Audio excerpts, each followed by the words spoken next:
Welcome to the Sports Podium with Hot Take City and Austin. Well, howdy. We got a big show, big stuff in store for y'all tonight. I do apologize. My co-host is not here tonight with me. He had some stuff to take care of. But I am joined by these fine gentlemen on your screen here. Mafia, why don't you tell the people where they can find you at? Yeah, my name is Ben from Mafia Members Podcast. You can find me at Mafia Members Pod on social media, Mafia Members Podcast on YouTube. I try and do a live episode once a week, and do a little bit of previews, mainly focus on the Buffalo Bills, of course, but get into a little bit of everything. So that's where you can find me.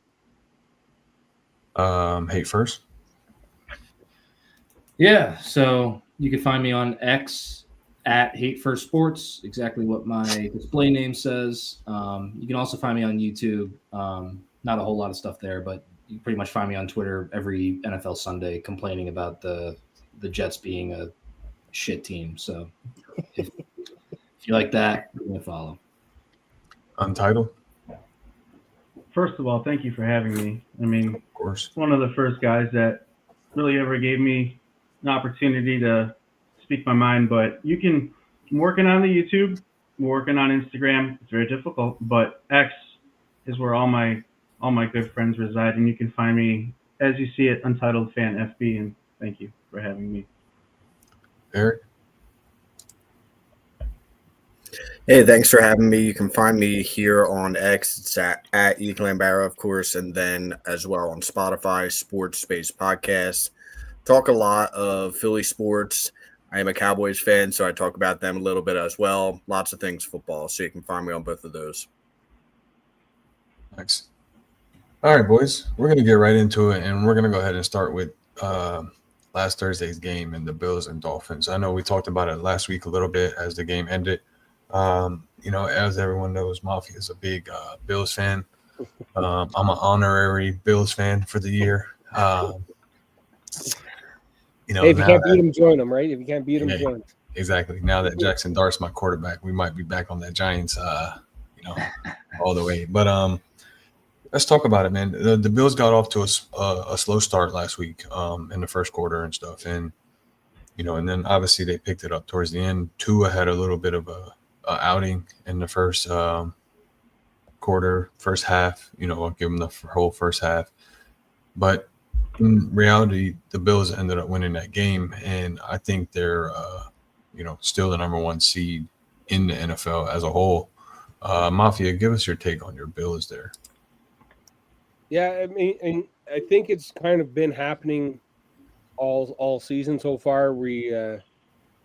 It was true against the Jets, true in the first three quarters against the Ravens. We kind of seem like we're just in third gear. It doesn't seem like we're this high-powered offense like we should be. Like we should have been up 30 at halftime against Miami.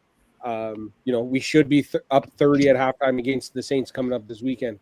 But it seems like we're kind of just figuring things out and just kind of there's no real like pace to our game right now. We're just kind of taking things as they come, and we're kind of gearing up for later on in the season because we know when it comes to for the Buffalo Bills that it's all about beating Kansas City in the playoffs and getting over that hurdle and finally getting into the playoffs. So I feel like they're kind of just, Josh Allen didn't play any preseason snaps at all. So I think he's still getting into the groove of the full football season. So we're definitely easing our way into the season, and that's kind of what it looks like on the field right now to me.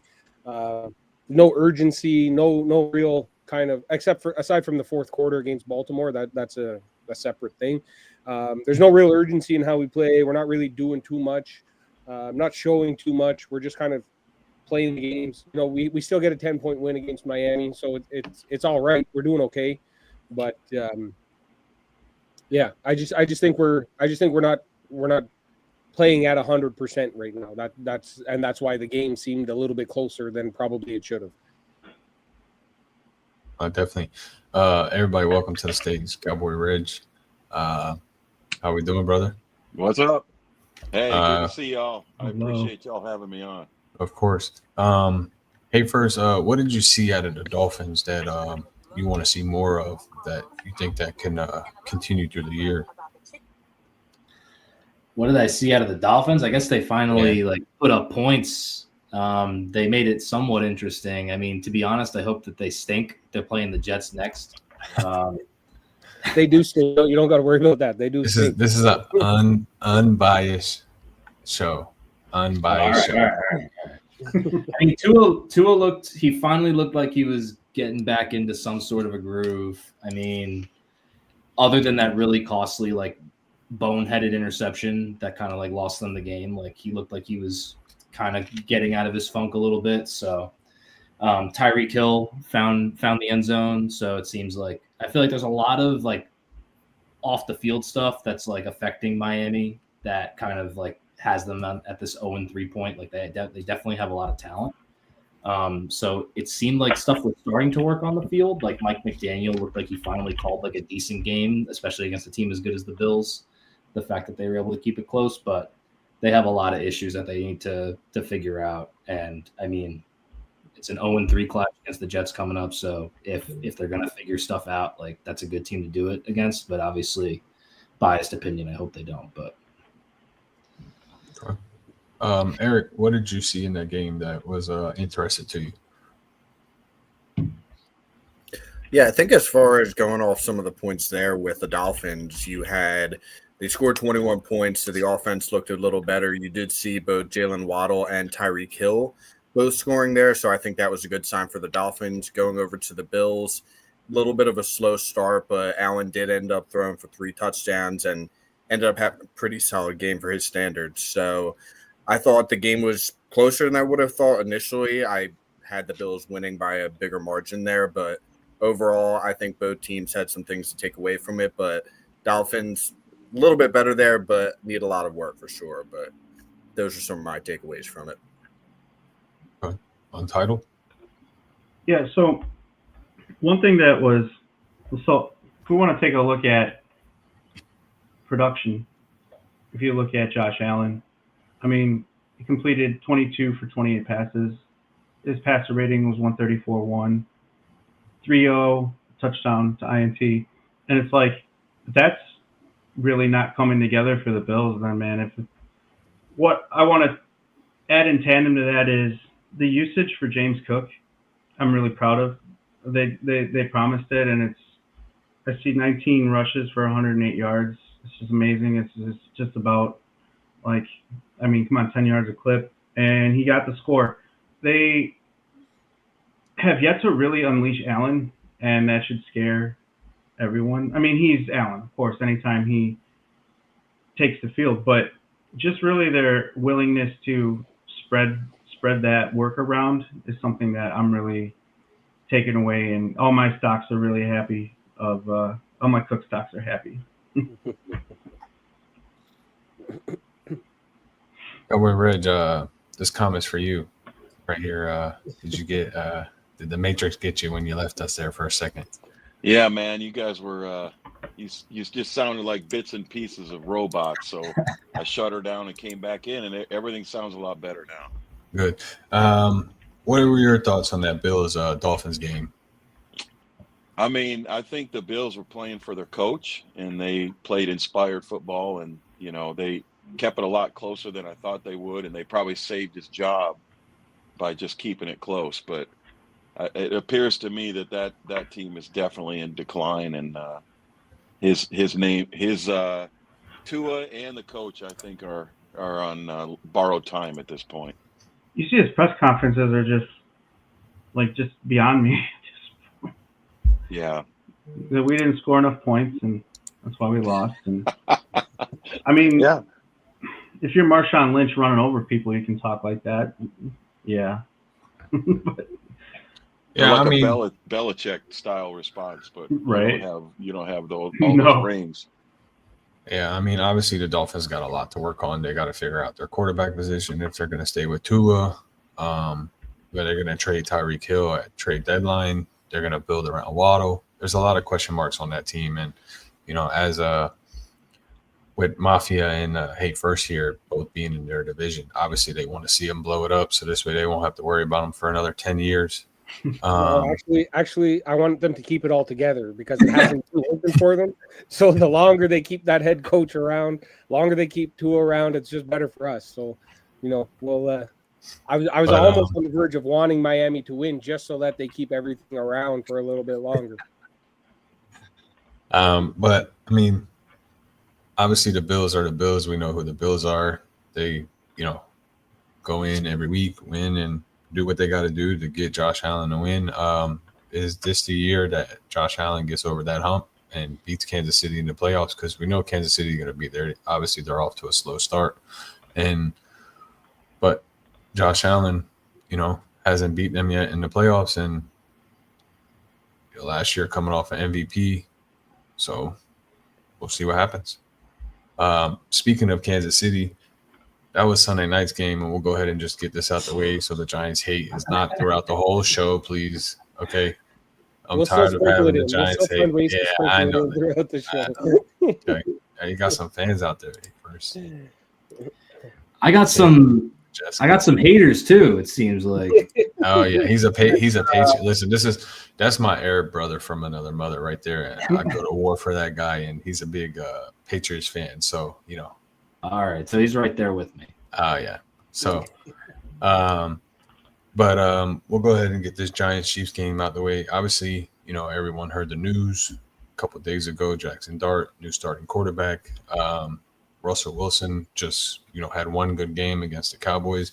Reg, I do apologize for saying this right off the bat, but it looks like going forward, everyone's startable against the Cowboys this year. And that defense has a lot of holes. Obviously, Parsons was a big piece of that defense to help them capitalize and play that man-on-man coverage in the back end and make the quarterback get the pressure. But Russell Wilson's bench now. He's the backup. Jackson Dart gets his first start against the Chargers this week. The Chiefs, though, started out slow again, ended up winning the game. But the thing about the Chiefs is we all know they're going to be in the playoffs. We all know they're going to compete for the division. Untitled, what were your thoughts on that game and the Chiefs against the Giants? When are we going to get Worthy back? I'm really happy to see him practicing this week. Royals was also practicing. I believe he was a little limited. The run game needs a shot in the arm. Bad, so bad. It's unbelievably bad. I understand the trust with the older backs that are not going to put the ball on the ground. I mean, Hunt's had his issues with that at times, if I'm not mistaken, but he Pascali takes away from Pacheco and vice versa. And, I'm looking down at, it was a Hunt.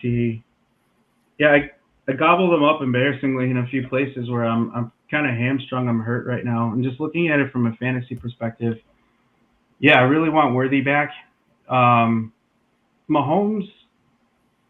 it's uncharacteristic. He really put the ball in the air 38 times and missed 15 of those for 232.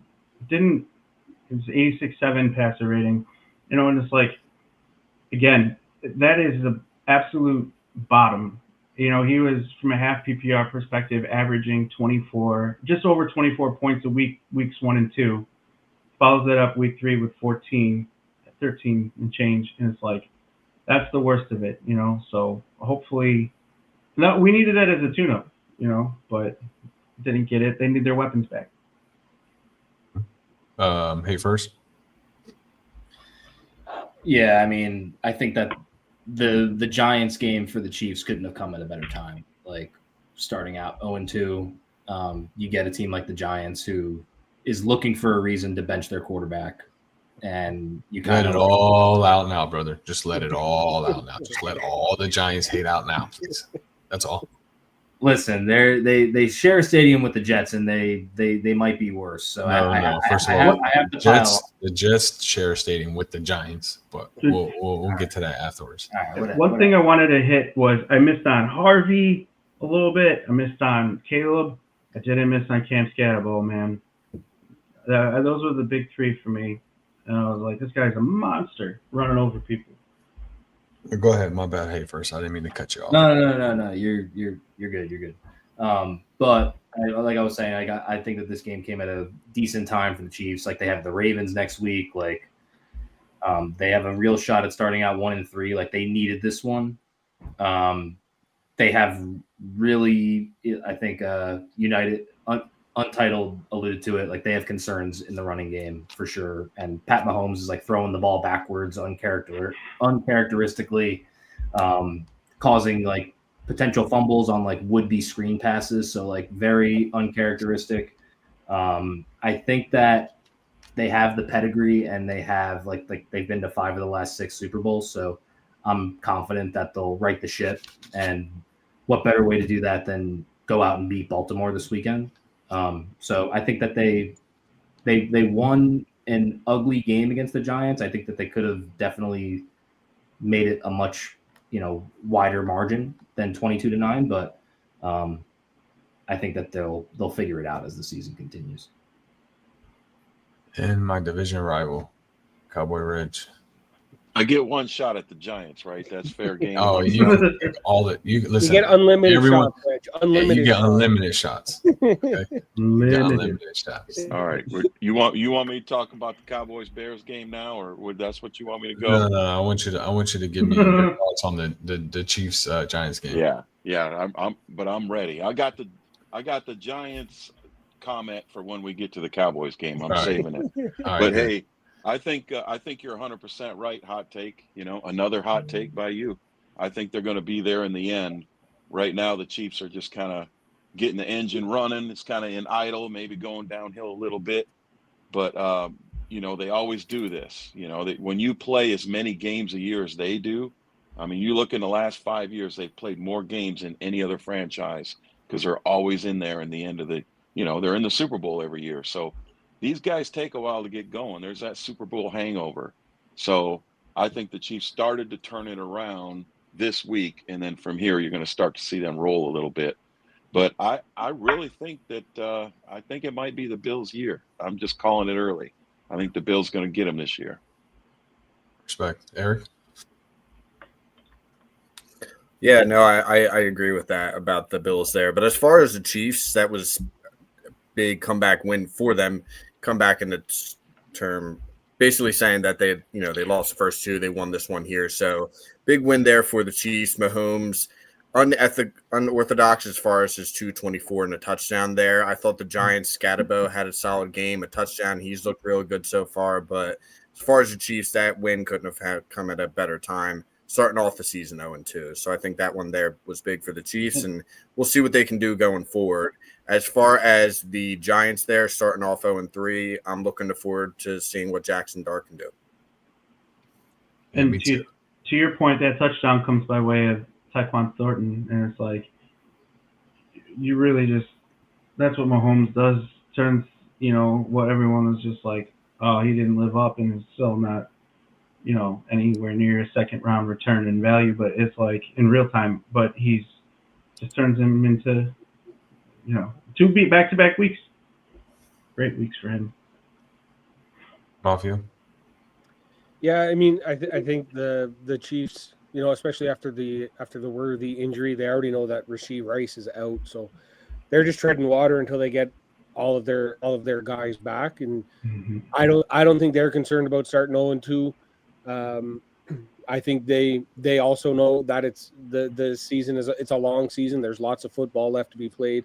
I don't think there's any panic or any kind of concern in their locker room. Obviously, they got to fix the run game. I don't know how they go about doing that, but I think for them, like we've all said, just get a win, just so you're not, because once you get to 0-3, a big game coming up against Baltimore, potentially going 0-4, that's when you start to kind of worry a little bit. So I think it was good for them to get the win, but I also think that they know that once they get their full arsenal back, they're going to be a tough out for anybody in the league. And I think they're just treading water until they get all of their guys back.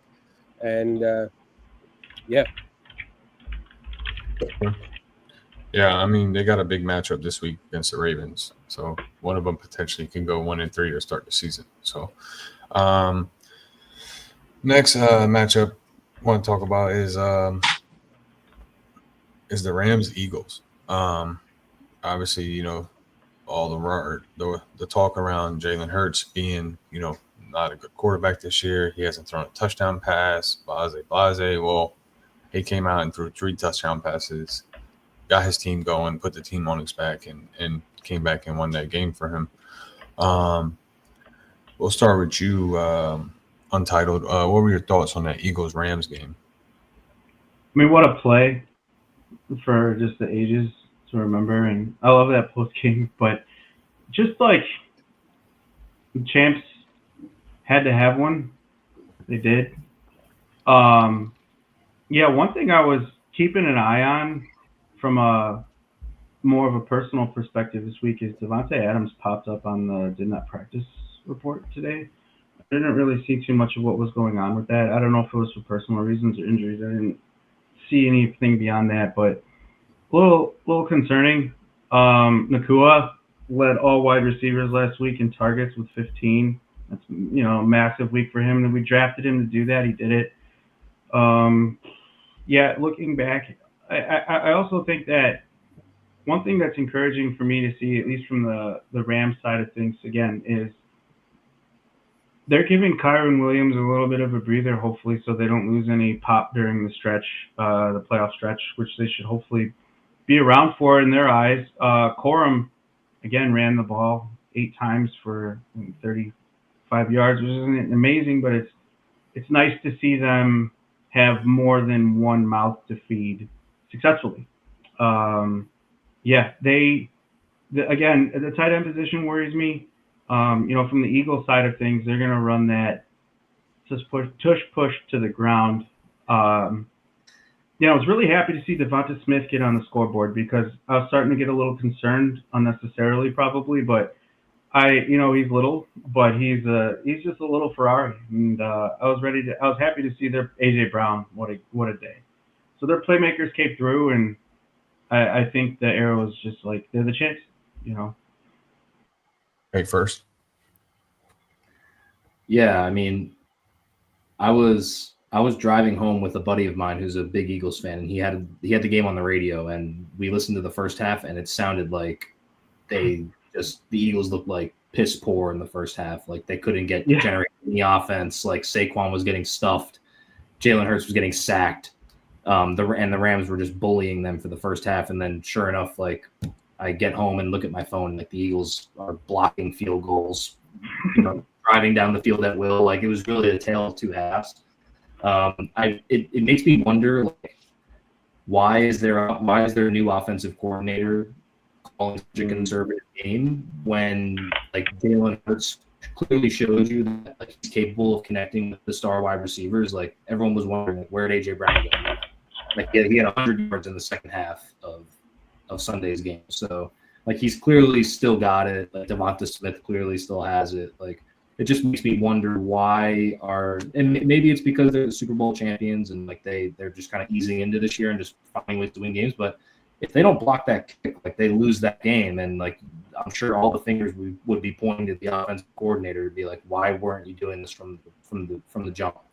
So I think that the Eagles, they're 3-0, like they're finding ways to win games ugly, and that's what Super Bowl champions do. I feel like that's what the Kansas City Chiefs did a lot of last year. So kudos to them, but I think that they need to let Jalen Hurts kind of cook a little bit more instead of just running a conservative game and hoping for a Saquon 60-yard touchdown. Cowboy Reg? I mean, he nailed it right there. I'll tell you what, Untitled, you nailed it. They're just like the Chiefs last year. Like they don't look impressive, but then you go, they're 3-0. So these teams are kind of letting them off the hook. You lost the game by having a field goal blocked, and you're not getting the Eagles at their best, but you're losing. And later on in the year, when the Eagles get rolling, we know how that ends. So kudos to them for being 3-0. They haven't looked that great, but just like the Chiefs last year, they might be there in the end. Eric? Yeah. Eric? Yeah, I think it was really just a tale of 2 halves there. I mean, the Rams looked pretty good in the first half, 19-7 there. I'm friends with a lot of Eagles fans, and I kept telling them, don't be surprised if they come back, just because I've seen it so many times with them over the years. And they started to play much better in the second half as the offense got going. Jalen Hurts, we know what he was able to do. You guys mentioned A.J. Brown, what he put up in that second half. So really just a tale of two halves and created for a great game. And Jordan Davis, as far as the Eagles, he blocked that kick, and he's had a tremendous start from the season. He really became someone who was a run stopper and now is an every down player. So he's been big for the Eagles so far, and I think that one there was a pretty convincing win. Mafia. Yeah, I mean, I think I'll echo some of the points already made here, but it's kind of similar to the Chiefs of last season, and we're seeing right now with the Chiefs of what happens when you don't win those one-score games or those close games that could go either way. The Chiefs had it last year. They don't have it. They didn't seem to have it this year, and the Eagles have it this year, and they just seem to, win games that maybe you shouldn't have won or something like that. Obviously winning a game on a blocked field goal to return for a touchdown is a pretty, I'd say, unique way to win a game. I don't think that happens too often. So I mean, but they're going to keep rolling. They have a pretty good quarterback in Hurts. They have great weapons around them. They have really good defense, and they're just a juggernaut that's hard to stop. And they have the most important thing is they have that championship kind of caliber and mentality around them, that they never feel like they're out of it. They feel like they're better than everybody. They go into the game with so much confidence. They play with confidence. They feel like they'll win at any time. So I think that's half of the battle too, is you never really feel comfortable when you're up against the Eagles as well, because you know that they're capable of putting up points and winning a game that they probably shouldn't win. Yeah, I mean, we shall see what happens with the Eagles. They got a very tough schedule coming up here soon. Starting to play. Obviously, they played good teams, but they're starting to play, the better teams of the league. In next week's, coming up schedule. I do want to jump my attention to this Bears-Cowboys game. So I can hear Cowboys Reg's giant hate on this. Cowboy Reg, we'll go ahead and start with you. What were your thoughts on that game, as a Cowboys fan? Well, we walk away from that game going, we got 99 problems, but the Giants ain't one. Everyone else is going to beat us. Everyone else in the league can beat us right now, but the Giants, right? I mean, if we don't have bad luck, we don't have any at all. They outgain the Bears total yards. They have more first downs. They have less penalties. They convert more on fourth down. They turn the ball over 4 times, lose CeeDee Lamb to injury, come out the second half, down, I believe they were just down 3 at the time. And they give up, they go 3 and out, or maybe they got 1 first down, but they stall. And then they give up a 10-minute drive. Then the game's over in the third quarter. You don't have CeeDee Lamb. You have no pass rush at all. The defensive line is playing well. Kenny Clark is playing well. They're stopping the run. They held Saquon to 60. I don't think the Bears had 100 yards rushing. I'll have to look back. But they can't stop anybody in the secondary. And with CeeDee Lamb out, it's not looking good, man. So that game is not a testament to how good the Bears are. I still don't think the Bears are very good, honestly. The Cowboys are they're just going backwards right now. They're going to sweep the Giants, though.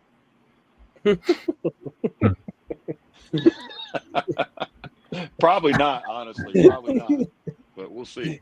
We'll see how Dart does. I love the Giants. It's the best part. I know it's the best part of the show because Well, so. I'm sure there's gonna be some Cowboys hate in here as we go around the circle. Eric, what were your thoughts on that game?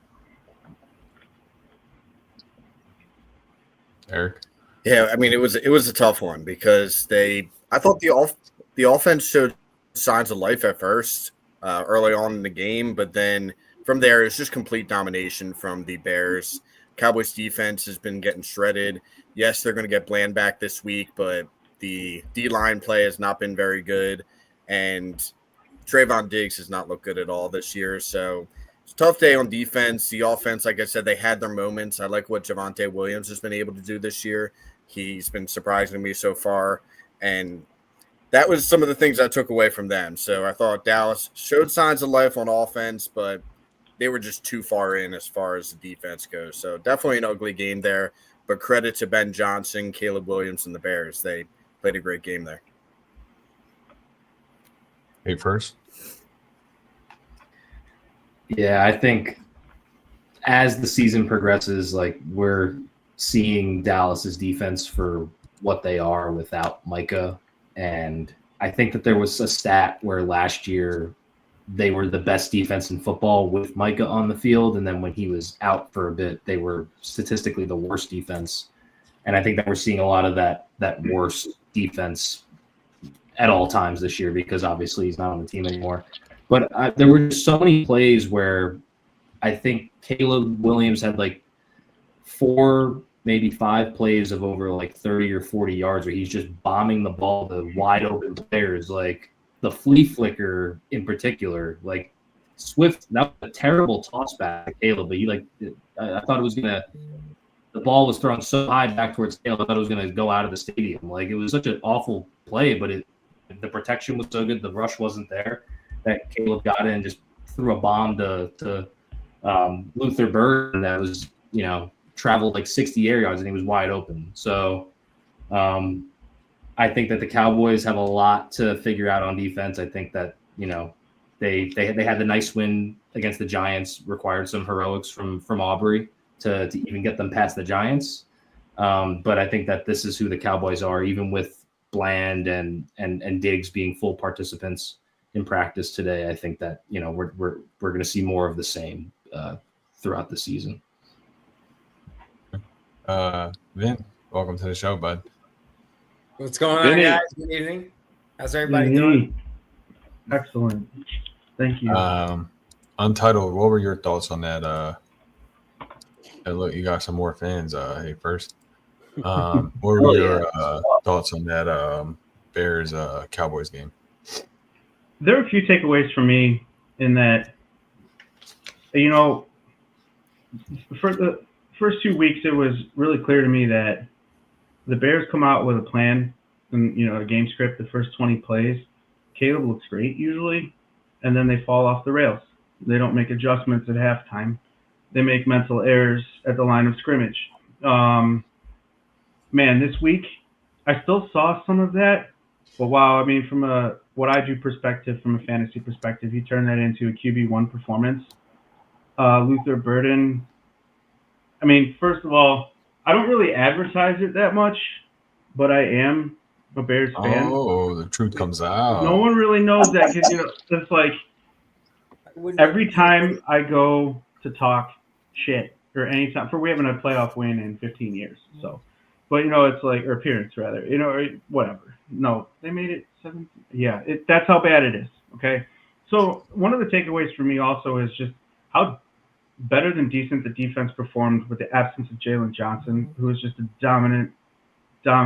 He's just everywhere, all over the place. He wasn't there. The Bears still had a top 12 defense last week. Bears need real help at the running back position. I don't really think much of Swift in the current moment. Moningai can't pass block. He's just getting run over. Pivoting to the Cowboys, Reg kind of tapped into it a little bit where it's just like, I had this thought, did the Bears really just play that well, or did the Cowboys just shoot themselves in both feet? And I thought, well, that's a hell of a thing to think of when you lose CeeDee Lamb on the first target of the game. Well, they're asking a lot of Turpin and Tolbert. Yeah, I really hope that they get healthy, because even as a Bears fan, I just root for all my guys. I had a lot of CD shares this season that are really unhappy right now. They're pivoting to Quentin Johnston and wherever I can get volume, but I think the Cowboys, if you take a look at where they're at overall, sitting 1-2, they've had 92 points hung against them. And taking a brief look, it's the second most in the NFC. They got to clean that up. I don't know how they do that, but if they want to give Dak a chance to extend drives, the defense has to really like step up. And both sides, this is all three phases for a reason. All three phases. Mafia. Yeah, I mean, to be honest, I didn't watch. I didn't get to see much of this game.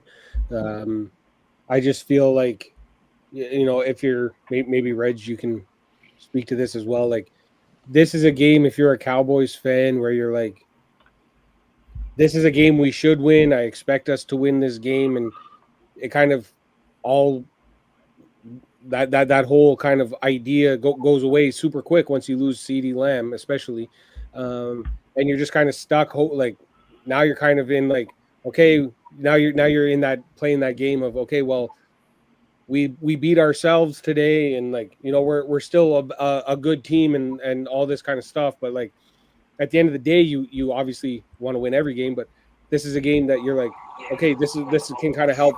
We'd be 2-1, we'd be looking a lot better than we are as we are right here right now. So I just think it's kind of a big loss, not only for injury wise, but also just like a big loss on like maybe team like morale or team mentality kind of moving forward, because this is a game that you should have and you believe that you would have won. Ben? The first thing I actually wanted to do is ask a question here to the Bears fan. Right. So he noted something that I've been paying attention to. I heard somebody bring it up in like week 1, and I've been paying attention to it every week now. After plays like 15 to 20, it kind of goes off the rails for them. Now, the whole thing about this kid was that I thought that was supposed to be his strong suit, right? He was better at improvising than being like a traditional in the pocket regular quarterback. So as a Bears fan, do you not take like concern away when you're seeing that, like that where this kid's supposed to be stronger with that improvisation, or that's supposed to be like something he brought to the table day one, that he looks like he doesn't know what he's doing at the moment that he's not on script? Absolutely. So to your point, there's a highlight of him week 2, I believe at the end of first half, where he's tripping and he's assumingly going to be sacked for what would be like a 12-yard loss. But as he is going down, he manages to chuck the ball just outside of the pocket towards the legs of a receiver, so it's not intentional or anything. And there was highlights in local radio where it's just like, look at his ability to just like, we can't explain things how they're going to get wins later, but his ability to not take a 12-yard loss here. And, it's like, you're not wrong, but we're highlighting all of his inattributes and in mistakes, saying like, oh, look, he can do that. He can think on the fly, or he can read a defense, or that's what, he goes to the line of scrimmage. Like, the biggest difference between Fields and Caleb for him is, Caleb can read a defense, first of all. Fields has basically his wide receiver planned at the line of scrimmage. He's got hot routed who he's going to throw the ball to every time. When that's gone, he runs. So Caleb can improvise, absolutely, but it's really just been like focusing on what he hasn't been able to do. And it looks a lot cleaner when he throws for 4 touchdowns and 0 interceptions, but no, talk around the town is it's just the tale of two Calebs a little bit. When we get out of that little pocket of, certainty of what we've planned for all week in the film room, it's like, okay, what are we going to do now? And then they just figure it out on the fly, and it didn't work weeks 1 and 2. And to my surprise, they got a win there. I did not see that coming, especially at 31-14. They just blow the spread out of the water. Like, come on. Yeah. Cowboys defense, man. It's second worst in the NFC right now. Yeah. Mike. Enough with the Cowboy shots, you know what I mean? That's They got a lot more problems than Mike. I wasn't even. They would be 1 and 2 with Micah. I didn't mean it. It wasn't a Cowboy shot. Okay, but no, I know. I was just They got busting no balls. corners right But- now. It's worse than the Ravens this is- defense. But I do have a question for the Cowboy fans that I have on the show.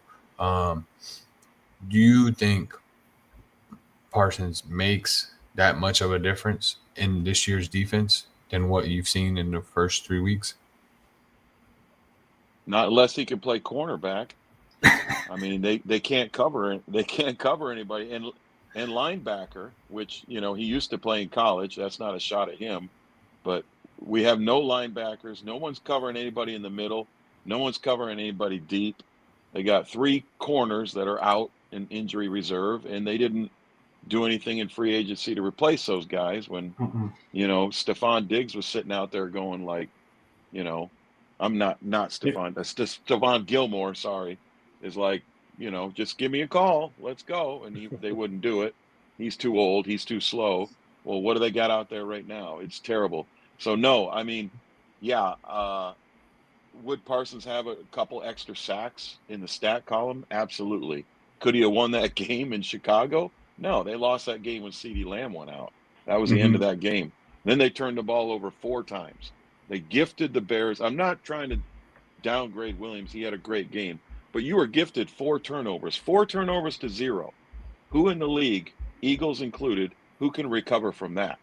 So, the defense sucks, but 4 turnovers did not help.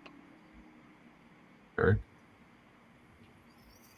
Yeah, I think agreeing with that. I think maybe a little bit of a difference, but they had games in the past. I know last year, one of the games, it was like 44 points they let up against the Saints very early on in the season. And we know that at the Packers game a few years ago, they had games where even when he was on the field, they struggled. And they, as far as the secondary, maybe the pass rush would be there a little bit, and that would help the secondary out, but I don't think it would make too much of a difference. I just think losing Lamb early was tough, and then the defense really wasn't able to recover from that. So little difference, but not too much in my opinion. Yeah. What happens is because of the force multiplier he's looked at and going to Green Bay, now we look back and we're like, well, what would the difference be if he was still in on the Cowboys? But the difference is that you were adding him to a top 10 defense already. The Cowboys are still on the bottom half of the defense, right? So he goes into a top 10 100%. defense, it becomes a top 5 defense. He goes into a 25th defense, they're still not in the top 10 in the league. They're still 20th in the league. So, you know what I mean? He's with more talent, so his effect looks greater. 100%. One thing that's going to help the Cowboys, and I mean, Williams, Javonte. Yeah, he's played well. He averaged 7.6 yards a carry, including a 22-yard burst. And he has that explosion. Got to protect the football. That lost fumble. Yeah. And points that emanate from is everything. Because you got to look at it from the points you don't get and also what you're giving up. It really winds up being compounded. Absolutely. That was critical. If he can if they can control the clock with him and then find ways maybe to spell him a little here and there, they got to get a little more work for him, but he's got to protect the football. That's what he's got to do.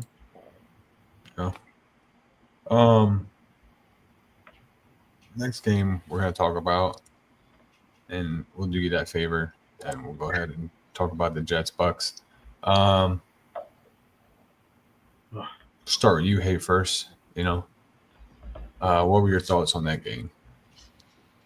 So my thoughts are that I almost wish the fourth quarter comeback didn't happen.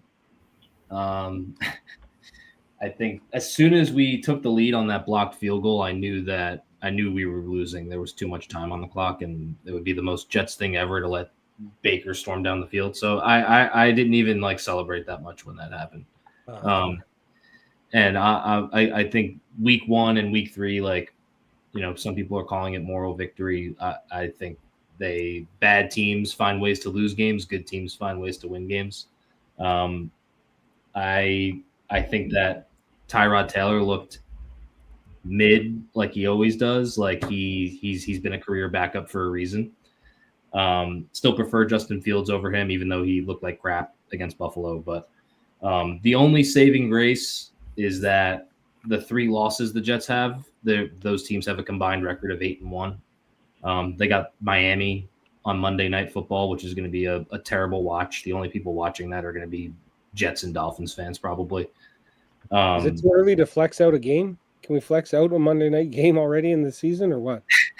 I think it's one of those like weird Monday Night Football doubleheaders, so everyone will just watch the other. Okay. So no worries. But I think if this Jets team is into like moral victories and like, you know, playing good teams close, then you would think that they could handle a crappy Miami Dolphins team. So I don't know. We'll see. But like I said, bad teams find ways to lose games. So both these teams are bad. So it might be one of those games where it's who wants to lose more. But I think on the other side, the Bucks, you know, they look good. Baker's led 3 game-winning drives in all 3 of their games.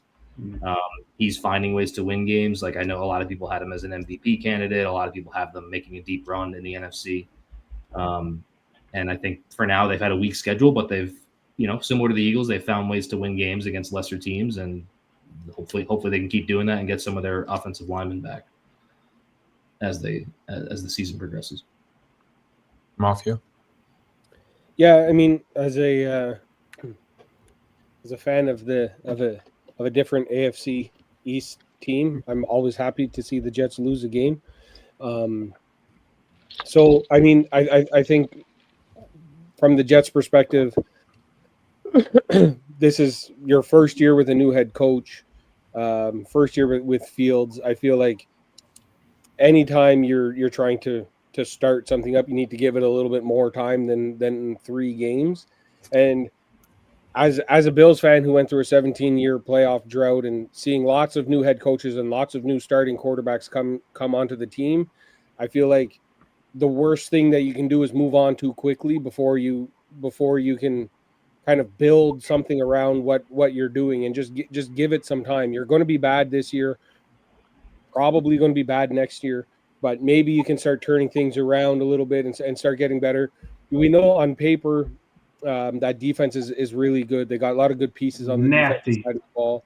So they have and we saw week 1 against Pittsburgh. They have a good offensive line. It's just kind of putting all the pieces together and getting everything to work all together at the same time, and then doing that consistently. So they're a bad team for sure, but I think that, like, you know, I think some of the pieces are in place and they can just kind of keep building and building and building, and not to overreact to starting out 0-3 and just kind of keep plugging away. Ben?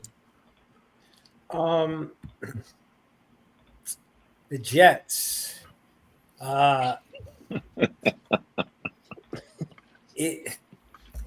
So, you know, I'm a New York guy. Obviously, I grew up on the Giants side of the tracks.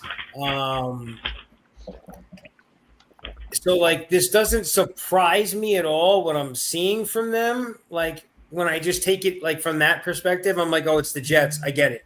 But, like, again, to echo exactly what Mafia was saying, like, this is supposed to be, like, a really good defense. You know, we're not quite seeing that. The offensive side of the ball has just looked like a clusterfuck.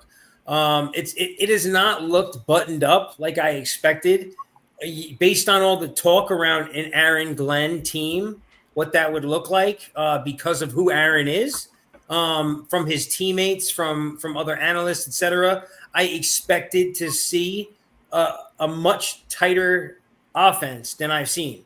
Penalties out the wazoo, injuries, people getting hurt, drop balls. Like they've just looked a mess on offense, I feel like. Maybe that's because they have a defensive coach. I don't know, but this is not what I expected based on their new coaching. Right. Cowboy Ridge.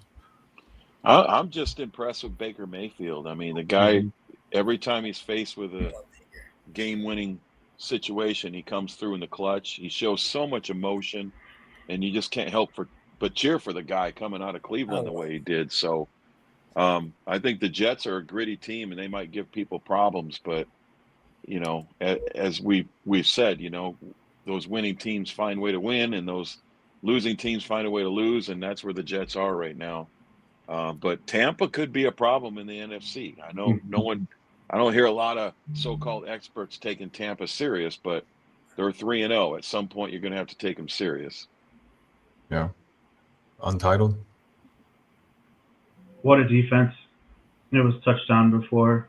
But, I want to always break down a team and really just give kudos to the offense, to the defense, and really it's just in their effort, a combination of both making a nightmarish team as we get deeper into the season, being so much as they've only given up 66 points. They only have 72 points for. It's worth mentioning this week, Baker seemed to be practicing in full today, or at least somewhat limited. He was sporting an arm sleeve for that bicep. They're going to be operating life without Evans for a little while. Okay, so the wheels are up for Emeka Egbuka. And, I want to see that just go off, absolutely.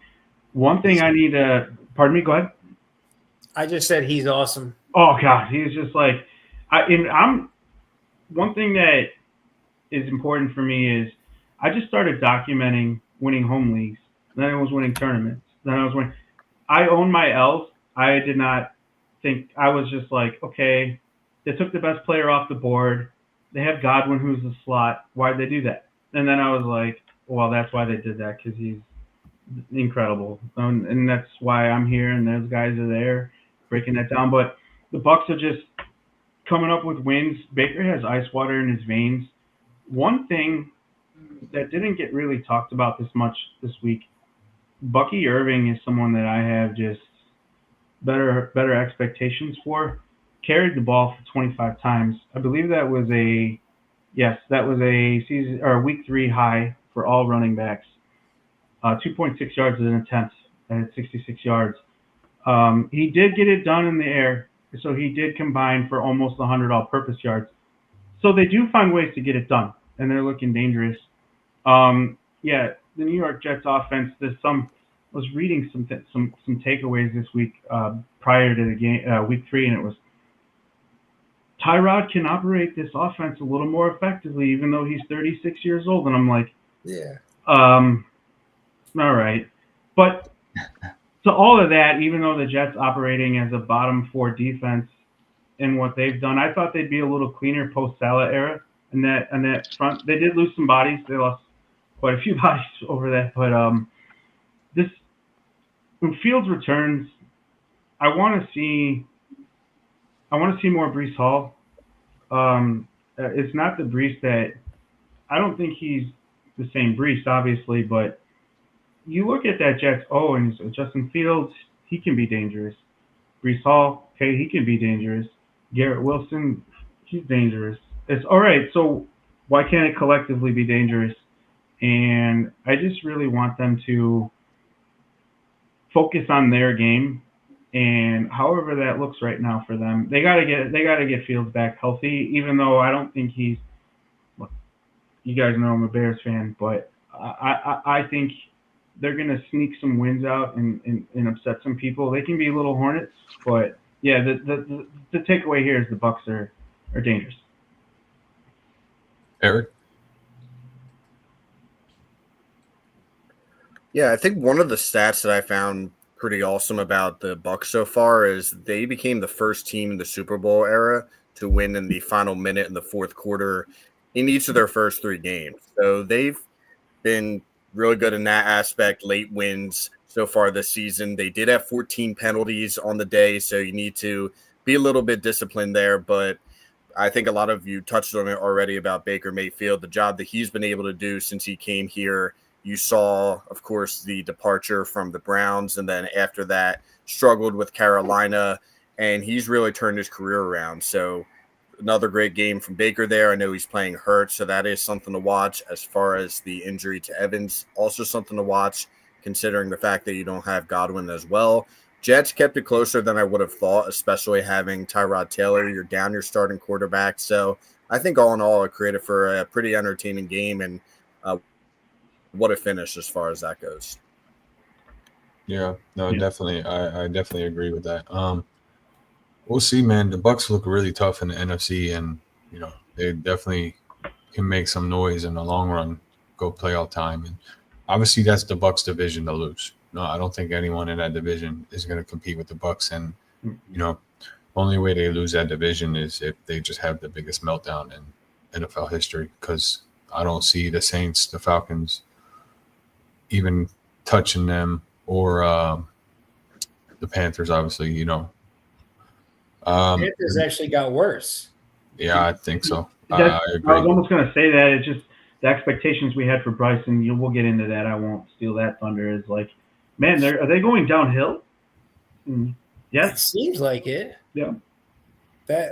Listen, I don't want to like jump all over that, but like that's like from the way they finished the second half of last season, I thought that the plan was like with Canales and Bryce's development.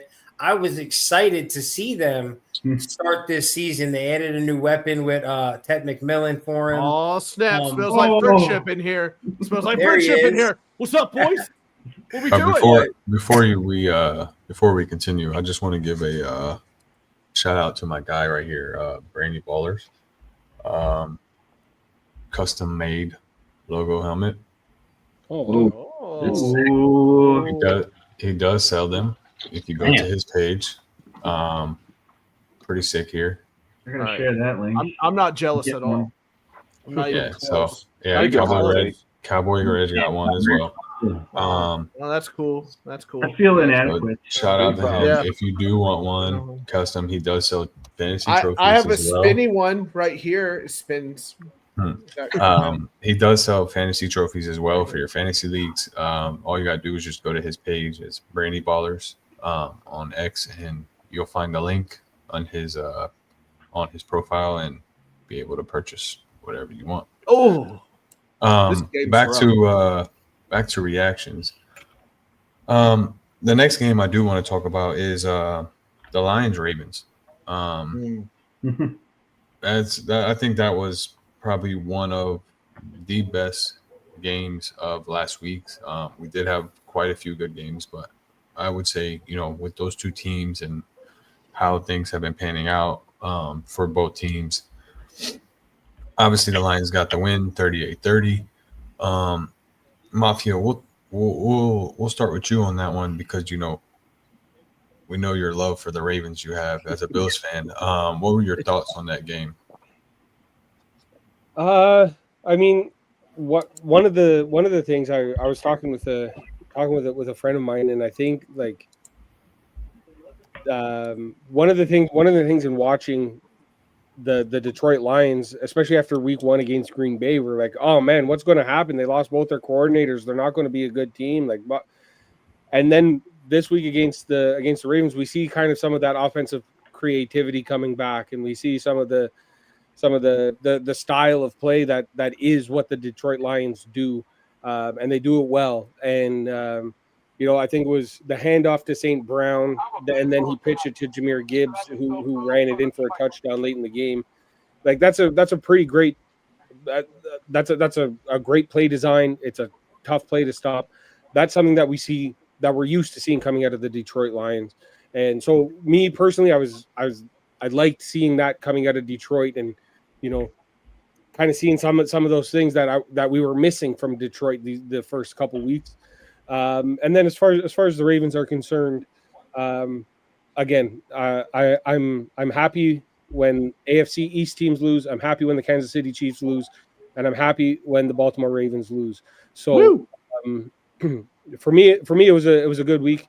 That was a good game to watch. I mean, I think we saw some of the issues with the Baltimore Ravens defense. Like, I think Detroit had 2 drives that were over 90 yards each of them. They were just clock killing, driving the ball down the whole field and leading to points. And when your defense can't stop them, that's why you're punting when you're down 7 with 4 minutes left. You're punting the ball back because that if you give them the ball back on the 30, they're going to go down and score. So you might as well make it as hard as you can on them, because now you got to make it a 90-yard drive, which they did. But I just think for the Ravens it's tough. As great as Lamar Jackson is, Henry with some bad fumbles. Lamar Jackson even fumbled on the when they went for it on fourth down there. Just some timely mistakes, and that kind of seems to be what bites the Baltimore Ravens. When the game's kind of on the line, they have some timely mistakes and turnovers that cost them the game. And it's as a Bills fan, I'm happy, but it sucks if you're a Ravens fan. Sam, welcome to the show, bud. Hey, Glad what's to have going you on? here. Hey, that's me. That's my name. What's up, Sam? What's happening? What's happening, boys? What were your thoughts on that Lions-Ravens game? The one thing that struck me. Now, you boys know I wasn't much for book learning, but I do tell you this. I know a slow team when I see one. The Ravens boosted down the field for one of those plays. I think it's the one where Lamar fumbled. They get to the goal line. The pitch is sloppy. The Lions are all over Derek before he's even there. And then they even tried the old Tebow pass from Derek, and it was horribly misarranged. The Ravens appeared out of sorts. I don't know what to say. I mean, running's their bread and butter, and they could do it sometimes, but they couldn't do it when it counted. So it looked like not regular season Ravens, but playoff Ravens, where it's just not getting done. And I'm just kind of flabbergasted. And then King Henry, they just gave up trying to tackle him. They just started punching at that ball. So, I don't blame them for it, and they're making it work. So, and shout out to the Lions, man. I was one of those that thought they would be kind of dead in the water because, let's face it, who saw a team that would lose that many resources and still be okay? I don't think you'll find a lot of people, maybe the real diehard Detroit fans that crawled up in the DMs and called me nice things because I dared pick against Detroit. Sorry. So they, it's fine. But at that game, I'm just kind of shocked about how the Ravens played in that game and the game before, to be honest with you. Hate first. Yeah, I want to focus in on the Ravens because I kind of put them in the tier of where a failed season would be not reaching the Super Bowl, which I feel like has been the case for them for the last couple of years now, ever since Lamar became a perennial MVP candidate. And just a lot of uncharacteristic, kind of outcomes that have come from the first few weeks for the Ravens. Like growing up, like watching the Ravens, like you saw people like Ed Reed, Ray Lewis, Terrell Suggs, and they took a lot of pride in like being like a team where like you're not going to run on them. They're going to be more physical than you. They're going to intimidate you. You're going to have to beat them with like trickery and like, with speed. Now, like David Montgomery had it was 12 rushes for 150 yards. He was averaging like 12 yards to carry. Like he was like the Lions were running at will on the Ravens team. Like I'm sure all of these like legendary Ravens players on defense were just like disgusted, like watching the game. And it doesn't help that your star running back, who almost had 2,000 yards last year, has fumbled in each of the first 3 games, lost a fumble, and it just looked like the vibes are a little off in Baltimore. Like you just kicked the crap out of the Browns, who are a division rival, and like it seemed like Lamar was just agitated the entire game for whatever reason. Like whenever something wouldn't go right, like he needs to keep his cool. Like, and he's a perennial MVP candidate, so he should be able to do so. But it just looks like they're not on the same page, and maybe they're starting to lose faith in John Harbaugh. Like it's been a while since that Joe Flacco Super Bowl, so maybe they're starting to lose faith in him. They're blowing a lot of leads, so just a lot of uncharacteristic traits about this Ravens team. And kudos to the Lions for righting the ship. Kudos to Dan Campbell for being able to kind of stabilize after a bad loss to Green Bay in Week 1. Vin? So to piggyback off what Hate First just brought up, very important fact. Baltimore Ravens football identity is defense. Period. End of discussion. Nobody would ever argue that fact, right? But that's not the case anymore. Not even like I thought they made the right moves coming into this season, and I was ranking that a high defense coming in. I don't know if you'll remember, but I put a post up about that. I was dead wrong. Through 3 games, they are averaging giving up 40 points a game. Do you know how ridiculous the offense has to play to win every week if the defense is giving up 40 points a game? Like, I don't care what kind of season Lamar has. If they're not flawless every week on offense, and as you were seeing, with Henry's fumbleitis recently, they are not. It's going to make it impossible. So they got to tighten up a few different things. Oh, sorry. And last great point that you brought up there, Hate First. So Harbaugh often gets a pass, right? Where Tomlin gets all the smoke, right? They've been coaching for almost the same amount of years since 2015. They have the same amount of winning records. Since 2015, they have the same amount of playoff wins. Only difference is that Harbaugh has Lamar Jackson and Derrick Henry. So, you know what I mean? At a certain point, you got to lean into what your strengths are. I saw it during the Bills game, during the playoff game last year. They got away. They were killing them with the run, and then they started getting away from it in the second half, and Derrick Henry barely touched the ball, and they ended up losing that game.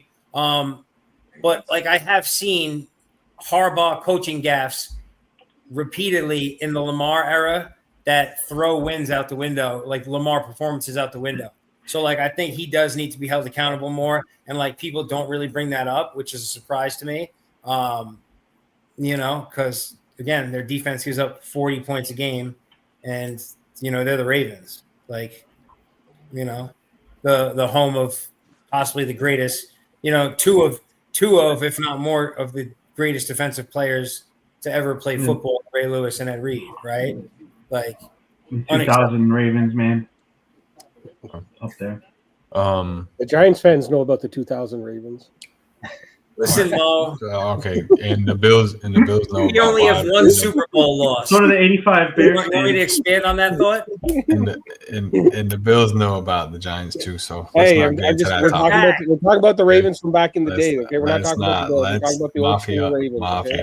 Mafia. Please, okay, just take it easy. Eric, what were your thoughts on that Lions Ravens game? Yeah, I mean, as far as the Ravens, this is their second straight year starting 1-2, so I was a little surprised about that. I think you all made good points about the defense not being the way that they have in the past, so that's something that's been surprising. And, of course, Derrick Henry, 2 fumbles so far. I believe at least 2 fumbles on the year so far. So a little surprised on that aspect, but also shout out to the Lions because after a tough Week 1 loss, a lot of people were writing them off, thinking with the coordinator changes that maybe they won't be the same that they have in the past, but they were able to put together good effort the last 2 weeks and start off 2-1, and also was impressed with their running game as well. I have David Montgomery in fantasy, so I was excited to see that he had a big game, and Gibbs also had 2 touchdowns as well. So I think a big win there for the Lions, and definitely surprised to see the Ravens 2 years in a row, 1-2. Mm-hmm. Cowboy Reg. Yeah, I'm impressed with the Lions. I thought losing their, Ben Johnson, and they'd lose some creativity in the offense, but they're moving the ball really well. They're playing tough defense. I thought this was a Packers slam dunk year for their division, and all of a sudden I'm starting to wonder after last week if the Lions still aren't the team to beat in that division. It's yet to be seen, but I'm more impressed with them than I'm disappointed with the Ravens. I think if Derrick Henry doesn't fumble that ball, that game's probably going to come down to one play at the end. I think the Lions still win it, but I don't think we're quite as concerned as we are about the Ravens. I think they'll get it together. Untitled? You have a few takeaways to piggyback off of. A lot of great points have been already made. I think both teams came into this one with a game plan that was really simplistic in nature in that. So if you look at Lamar and Goff from a passing perspective, Lamar 148.0, nearly perfect. But both of them, Goff, 20 of 28, Lamar, 21 of 27. They try to protect the football. Perhaps the Ravens understood that they were going to be a little exposed on their run defense. They wanted to stay fresher. I had to look down at some of my matchups for this week and some of the players I have on my bench, and it's like Kareem Hunt versus Baltimore first. I was like, is that inverse? Am I looking at this correctly? Is their run defense that bad right now? Where somehow Kareem Hunt has had a plus matchup against the Ravens defense. Okay, well, they are at home. To build off that a little, the running backs 2 and 3 from a half PPR perspective, Montgomery, Gibbs. I have several Montgomery dynasty shares that I was a little nervous about coming out of week 2 into week 3. I was like, all right, it's not as much of a two-headed monster as I was kind of hoping that it would be. To pivot to the Ravens, it's a conversation we've been having for a little while, and it's just like, we need a wide receiver 1. We need a monster wide receiver 1. It wasn't Hollywood Brown. I mean, I think that's the last time they had a wide receiver 1 other than Mark Andrews, who, as from a receiving perspective, is just pure receiver. You're not going to get 2 touchdown performances from him. He was a ghost weeks 1 and 2. Isaiah Likely's getting more healthy by the day. Derrick Henry doesn't lose that football that often. He's a beast. But Zay Flowers, man, 2 catches. Where are you? Rashad Bateman's their best offensive playmaker on the evening from a wide receiver perspective, and he's okay. They need I don't think it's going to happen right now, but continuing to protect the football on the ground. I'd like to see them get a little more creative out of the backfield, which they do with Justice Hill, like quite a bit. He comes in and steals sets from Henry. But I'd like the Ravens to really just take a deep breath. You're in unfamiliar waters a little at 1 and 2. Correct me if I'm wrong. I don't believe that's their worst start in this era, in at least I can't remember exactly, if ever. So, yeah. It's unfamiliar waters. But again, I think it was said by everyone else that preceded me in that Detroit, again, what would be an NFC matchup would be Tampa Bay versus Detroit. Not to upset any Eagles, but just like 2 teams that right now that are finding ways to really stay just like me on defense. Yeah. No, I definitely agree. I mean, we'll see next week, Ravens, Chiefs, see what happens there. Obviously, the Chiefs are rolling after their win last week against the Giants. Ravens have taken some very bad losses. Henry, 3 fumbles, in a row. It's, is he done? Is he not done? Mm-hmm. I mean, it's just, there's a lot of question marks about the Ravens right now, and we'll see what happens this week against the Chiefs. One of the biggest games that stood out to me last week is the Browns-Packers. Packers look very good first 2 weeks. They dominated their opponent. And then they get a Browns in Cleveland, and they completely shit the bed. Offense looks trash. Their defense does look good, obviously, but they are playing against the Browns, who have no weapons on offense. Maybe Judy, if you consider Judy a weapon. Junkins looks good. But overall, the Browns are not the team that you would have thought would, be able to compete with a team like the Packers. And they did just that, and they beat the Packers. Cowboy Ridge, we know your history with the Packers over time. What are your thoughts on that game?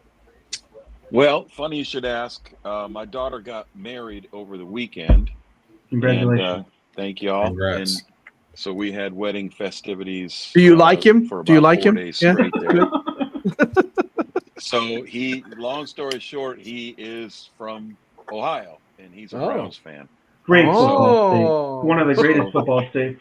So he had, we were over there Sunday, and they had the game on, and the room is full of Browns fans. And, they go into the game and they say, hey, we're going to lose. It was just a matter of how much we're going to lose by. And when they won that game, they were jumping around the room. They were celebrating. But it's a puzzling result. Are the Packers really that? Are you really that serious about playing the Cowboys that you overlooked your game against the Browns? I got news for you guys. We're not that good. We're not worth overlooking a game for. All right, that was inexcusable. That game could come back to haunt them. I mean, you're going to have some tough games in the future. You got to play the Lions twice. You got to play the Vikings twice. Now the Bears are playing better. You got to win those kind of games. So kind of keep note of that loss later on in the year when seedings come out for the playoffs. Remember that loss to Cleveland, because that was ugly. That was Cleveland didn't do anything. They didn't score any points. By the way, I did call the Browns beating the Packers 2 days before that game happened. Just saying. Well, I mean, I just had to throw it out there. If you pick 16 upsets just a had to week, throw it out there. You're going to get one every once in a while. Hey, just take it easy. All right, Cowboy fan? Just take it easy, Cowboy fan. Yeah, take it easy. Vin, what were your thoughts on that Packers game? This was a coaching problem to me. I felt like LaFleur, just like you have Josh Jacobs, this team you're playing is not scoring points. Lean into your running game. Remove the necessity for Jordan Love to make egregious mistakes. I felt like they just the game plan for that game was just wrong. And they did not adjust where it was like the obvious move. Like at a certain point in the game, it was hand the ball off. Hey, first. Yeah.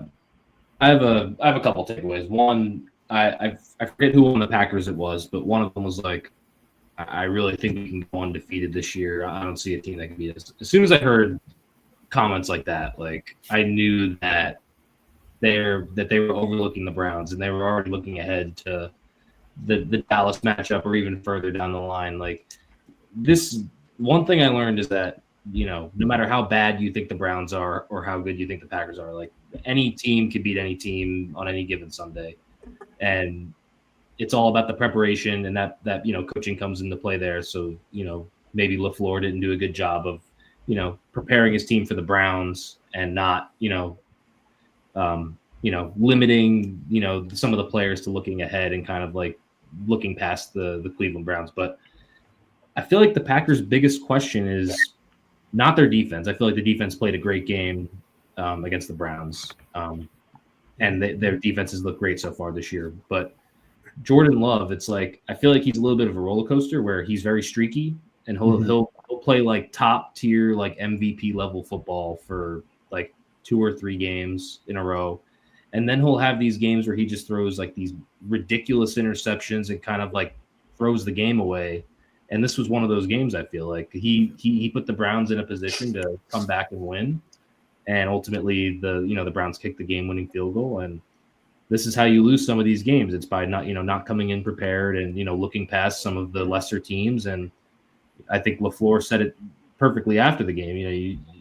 You have to go 1-0 each week. And, it's a 1-week season every week. So hopefully they, learn their lesson from this, because I really do think that they're a Super Bowl contending team with the defense they have. And, when Jordan Love's playing good, he's really good. But, hopefully this was a lesson and they can, learn from it. Sam? I like all the points. I agree with all the points. There's an old quote, and I can't remember who the coach was. Might have been Lombardi, but he said, "Only the strong survive." Maybe so, but in football, strong can get its ass kicked, and they got their ass kicked. I think maybe they read, like Hate First Thanks, read a little bit of their sports clippings and felt pretty good about themselves. But at the end of the day, you have to line your soldiers up and play football.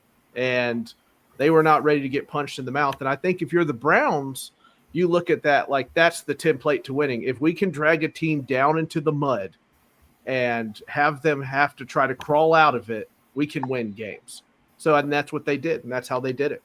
Impressive by them, really, to get it done. Ugly game, sure, but that's the way they won it. That's the way they want it. That's the way they're going to win games this year if they win any more. Untitled? From a Browns perspective, just it's probably inverse, but Dylan Gabriel, come on, guys. Joke's on you. I can't read. You can't trot out any worse than what Flacco's doing right now. I mean, come on, passer rating 55.6. They really need to just not resort. He bought himself a few more weeks at least if not more. But, Push your door in, Sam. Push your door in. Yeah, sure, go for it. Yeah. But no, look, Why from not? a Packers perspective, this is one they're going to want to have in November, December, when the playoff picture starts to clean up a little bit, because this is a team that outright top to bottom is more talented. It's better coached. It's better. They're more disciplined. You saw little rookie struggles with Matthew Golden. He's going to have monster weeks. He's going to have some rookie weeks. I'd like Josh Jacobs to be a little more effective with 16 touches on the ground. I know they're trying to find potentially that right combination of offensive line as they navigate injuries. But if I could piggyback off injuries, well, first of all, by the way, I was with my wife in Door County, Wisconsin, which if you know the state of Wisconsin, here's the hand, and this is Door County. So it was way up with not that much reception or coverage.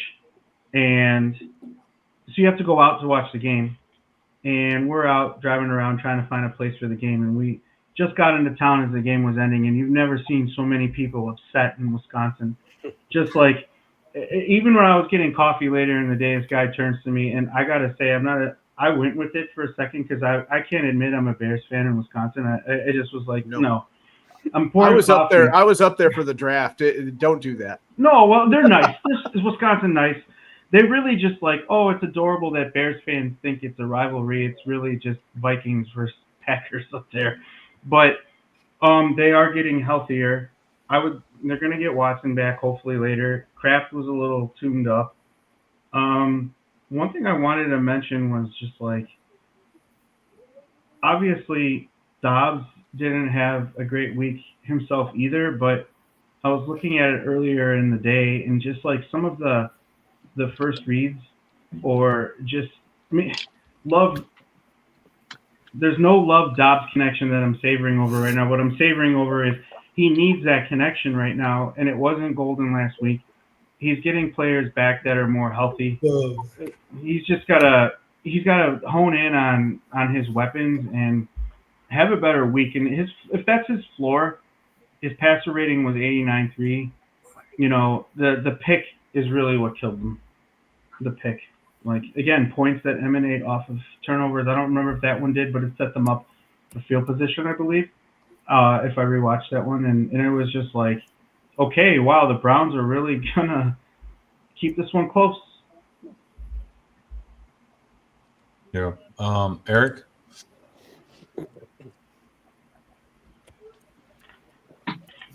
Yeah, I think one of the things that stood out to me in that one was the fact that the Packers, they only had 81 yards rushing, 2.6 yards per carry. So a little sluggish there from the Packers offense, but credit to the Browns defense there. I only had the Browns 3 or 4 wins, I'll be honest, going into the season. So credit to the Browns for pulling that one out. Again, not too much action in that game there, but some of the things that really surprised me was the lack of consistency from the Green Bay offense there. But all in all, big win there for the Browns and tough one there for the Packers. Interested to see what they do this week against my Cowboys. Mafia?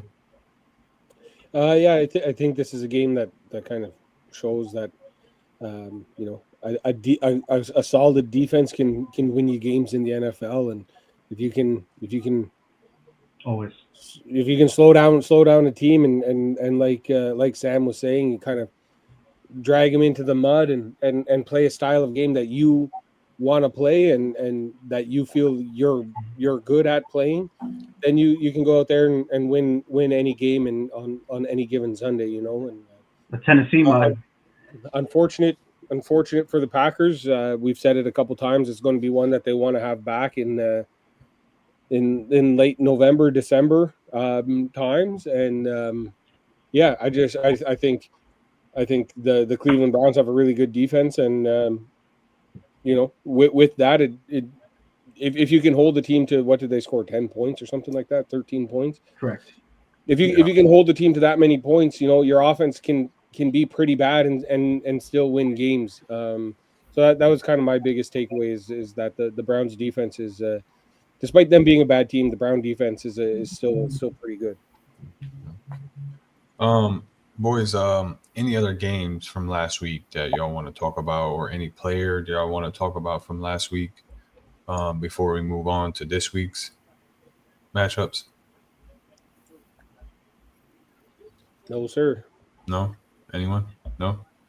No, it's just one last point from that one is just like the Packers defense in that locker room after the game. It's just like offenses on that side, and they're just like, hey, man, how you doing? Nice game. How you just they want that one back at the end. All right. I don't see the Packers, there's a lot of competition in the NFC East, obviously. I mean, the NFC side of the football. But, the Packers are definitely going to want that one back come later on in the year because, with the Bucs being 3-0, the Eagles being 3-0, Lions heating up, there's a lot of competition in the NFC. So we'll see what happens with that loss. But moving on to Week 4 predictions. Ooh, the Cardinals my are still goodness. alive. What a The Cardinals are catch. still alive. Oh, I thought he dropped it Whoa. for like 2 seconds. I was like, oh man. Oh, boy. Start he here. didn't even mean to catch it. That's the second in that a was row. crazy. He just ripped off one right before that. That was very crazy. Goodness gracious. We'll go ahead and get this game out of the way here because I want to hear your thoughts about my new quarterback of the New York Giants. Giants Chargers Mafia prediction. For which game, sorry? Giants Chargers, man. Pay attention, please. I was looking at the Week 4 schedule. This is why. Like, I should have had someone else fill in as co-host while my co-host was out. Like, you need to pay attention, Mafia. Giants Chargers predictions. Yeah, I mean, I don't think the Giants are good. I don't think Jackson Dart makes them any better. So, I mean, the Chargers are they look like a really good team right now. It looks like Justin Herbert's got it figured out. I was a little bit hard on him earlier in the leading into the season, but it seems like he's doing a lot better this year. That team is rolling, and yeah, I think you're in for a long day against the Chargers. They're Giants fans. All right, okay. I'm glad we're giving this game first. Eric, predictions: Chargers Giants.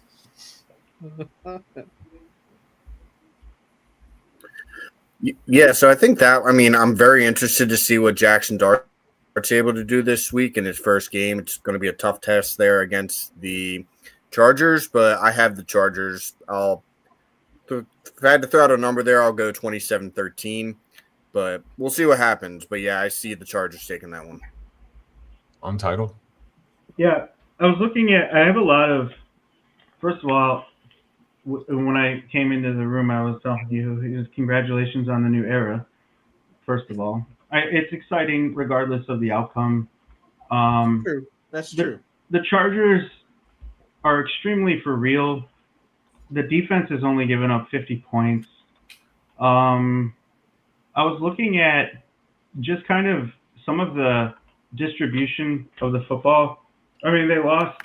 I don't know if you want to call it losing Najee Harris. I mean, he's a body they were going to rely on. Hassan Haskins is, I guess, next in line for RB2 duties. But Hampton has been coming through, or he scored last week. The Chargers, last week, Keenan Allen had 11 targets. Quentin Johnston had 10.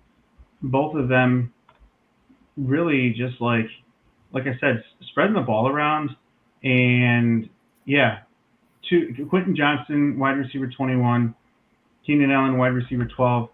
This week it's going to be can the Giants defense really just like rally around the new life that they have? Really, it's just like I'm taking a look up and down, and yeah, just 0-3.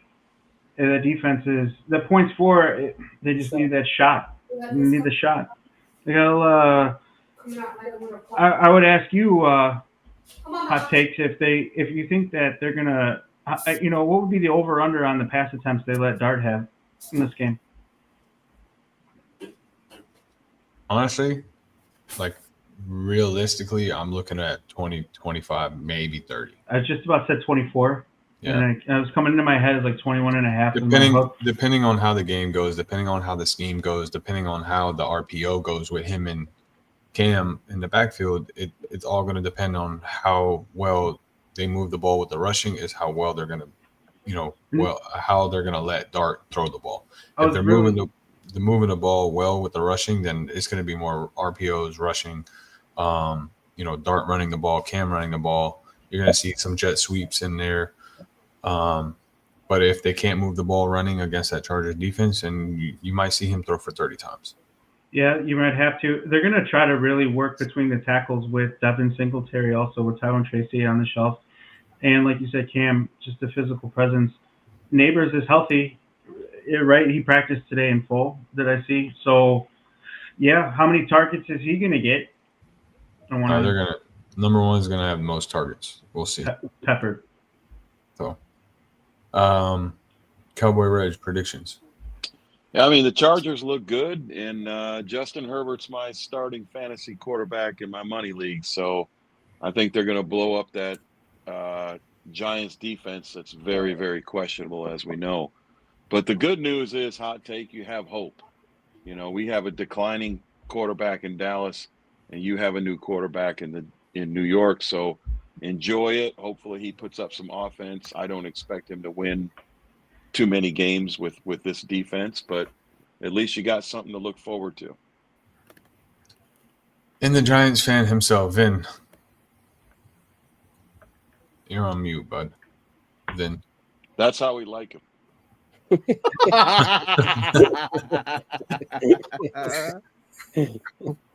Woo! Spicy mustard in here today. All right. That's that division rival stuff there, bud. Yeah, I feel it. I feel it in my bones. I mean, everybody's got to lose eventually, right? Why can't this be the week? Not when they play the Giants. The Chargers. Mafia. My wife's laughing out loud right now. Mafia. From now on, the rest of the show, raise your hand to speak. Okay.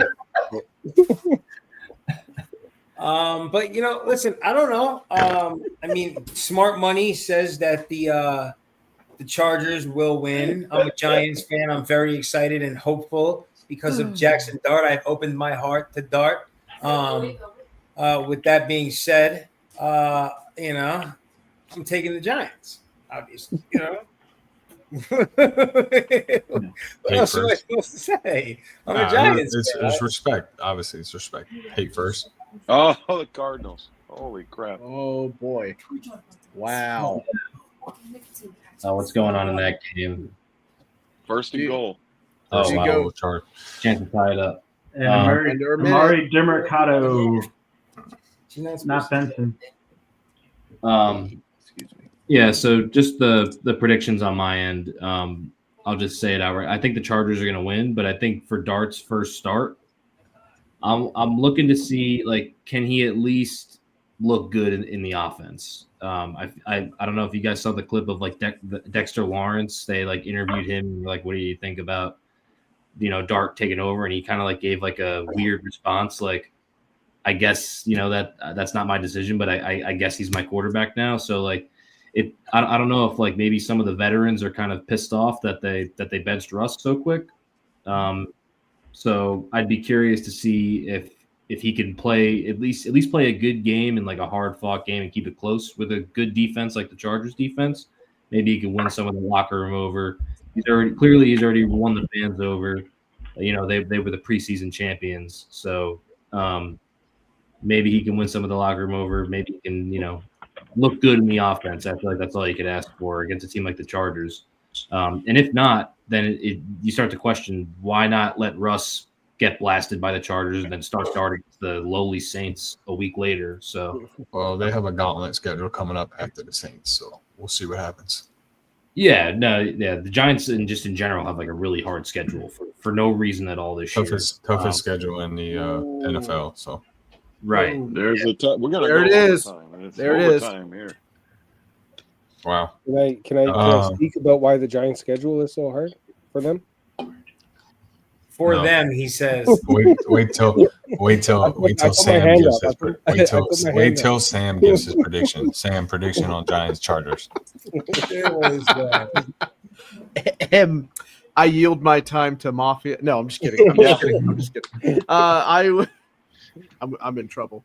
So I as somebody that's obsessed with a certain quarterback on his team that wears number 1 at the moment, I could totally understand Jackson Dart starting. In fact, I wanted them. I said, well, you should just go ahead and start him. Go ahead and get his teeth cut. Let's go. Like, you might as well, right? So exciting times really for him to come in here. I remember watching him, I think at Ole Miss, if that was the college, I think it was Ole Miss. But in the SEC, and I liked the kid, so I'm happy to see him go out there and play. I don't think you're going to beat the Chargers, but stranger things have happened any given Sunday and whatnot. But I hope he has a good showing. That would be really great because they are going to have to go against the unknown a little bit here with him. So we'll see what they can get going for him here and maybe try to lead on that run game and get something started. We'll find out. Moving on to the next game because I'm tired of the Giants hate from Mafia. Eric, predictions: Vikings Steelers. Oh God. Who was that for? Vikings Steelers. Vikings Steelers. That'll be an interesting one. The Vikings looked pretty good last week with Carson Wentz at quarterback there, and then they also had a really good game defensively. If I had to throw a winner out for them, I'll go Steelers. I think that the defense usually always steps up. Rodgers, I know he struggled in the second game, but he's been as advertised otherwise. So I'll throw the Steelers in that one. Mafia. Yeah, I don't know. I think I'm leaning towards the Vikings a little bit in this one. I don't know what Aaron Rodgers has left in the tank. We haven't seen him. We haven't seen him play that lights out this year. And I think the Vikings have a really good defense. And if they're going with Carson Wentz again, I think it'll be tough sledding for the Steelers. So I'll take Vikings in this one. Untitled. I'm looking at how the Vikings. It was touched on. They looked good with Carson Wentz. I mean, they hung 48 points last week. Yeah, they only let him put it in the air 20 times last week. I'm looking at what they're doing on the ground, and I like what I've seen from Jordan Mason in little spurts. And I mean, he had a monster performance, but they gave 8 carries to Xavier. They gave 5 to Cam, so that's 13, and the 16 they gave to Mason. So they kept it on the ground 30 times. They're going to want to control it. This is the one, or the where is this one? It's in Ireland, right? Yes. Yeah. Yes. So I've always learned that. I mean, all bets are not all bets are off, but it can be a little trickery out there. Let's fucking go. Yeah. Who got it? But yeah, I really like the way that the Vikings kept it clean last week. The defense played well as well. Yeah, I want to see what the Vikings look like after that. This is great. We got a challenge here. A review. No challenge can come right now. They might be reviewing whether the clock should be running. Was he down? I'm not sure. I think that's what they're looking at because that looked like a catch.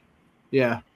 But whether he hit out of bounds or not, I think. Is there any runoff? Oh, I think he's good. I think the clock stopped. The catch is good. The clock stopped. That's what they were reviewing. Yeah. Wait, did we hit? Untitled, were you finished with your prediction there? Yeah. Sorry, Again, the Viking defense only giving up 56 points this season and they're staring down 2-1 when my whole motto this offseason was they're going to find out by losing Sam Darnold that 12-win or 13-win seasons don't grow on trees as a Bears fan. And again, they are staring at 2-1 and they get a neutral game. Yeah, they find ways. Cowboy Reg, predictions on that Steelers-Viking game? Well, I'm gonna try to go out with a bang here. Bro, I'm on the East Coast, so I gotta work in the morning. I respect it. I'm gonna tap out after this, but I'm gonna try to give you some. Well, after you give us your prediction, go ahead and tell the people where they can find you at, so this way they know. Absolutely. I was gonna pick Pittsburgh because I'm looking at Minnesota at Pittsburgh. Then I realized it's in Ireland. I don't know how many of y'all are over 40, but there's a thing called jet lag. Rodgers ain't gonna fly over that pond and play a 9:30 a.m. game at the Aaron Rodgers in his prime. So I'm gonna go with Minnesota's defense causing all kinds of havoc. I think what we're gonna see from Rodgers is he's still got it, but he's got it every other week, and I think that's what we've seen so far. He's not gonna be able to string, 5-6 games in a row at his age, and I think he's starting to show his age. We've seen quarterbacks like Manning that never. Manning and Brady that didn't really show their age. But yeah, I'm gonna go with Minnesota because of their defense. Probably an ugly game in Ireland. Maybe they got some mushrooms at the bar the night before. Not gonna go well for Rodgers. I'm looking at like a 17-13 Vikings win. And since you asked, my friend, you can find me. I'm Cowboy Reg on X, Irish_Cowboy88. Appreciate you having me on. I'm gonna listen a little bit, then I'm gonna tap out. I appreciate you, brother. Appreciate you joining us and giving us your insight on all of it. Vin, your take on your prediction on the Vikings Steelers. Vikings, no doubt. I don't trust Rodgers, and I don't trust anything the Steelers got going on right now. Hey, first. Yeah, as a Jets fan who watched Rodgers all year last year, he actually played the Vikings overseas. I forget, it wasn't in Ireland. It might have been a London game or wow. And he looked like crap. And I think I'm gonna take did the game end? Am I? Yeah. Seahawks won on a field. The seaweeds pulled it off.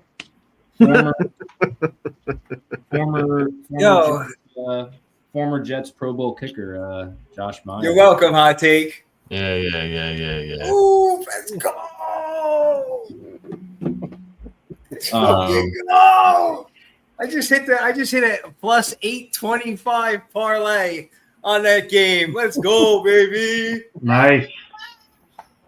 What were you saying, hey, first about the Steelers Vikings? Yeah, so I'm taking the Vikings in this one, but I think a win for this week would be for Rodgers to just get out of this game unscathed. Like I think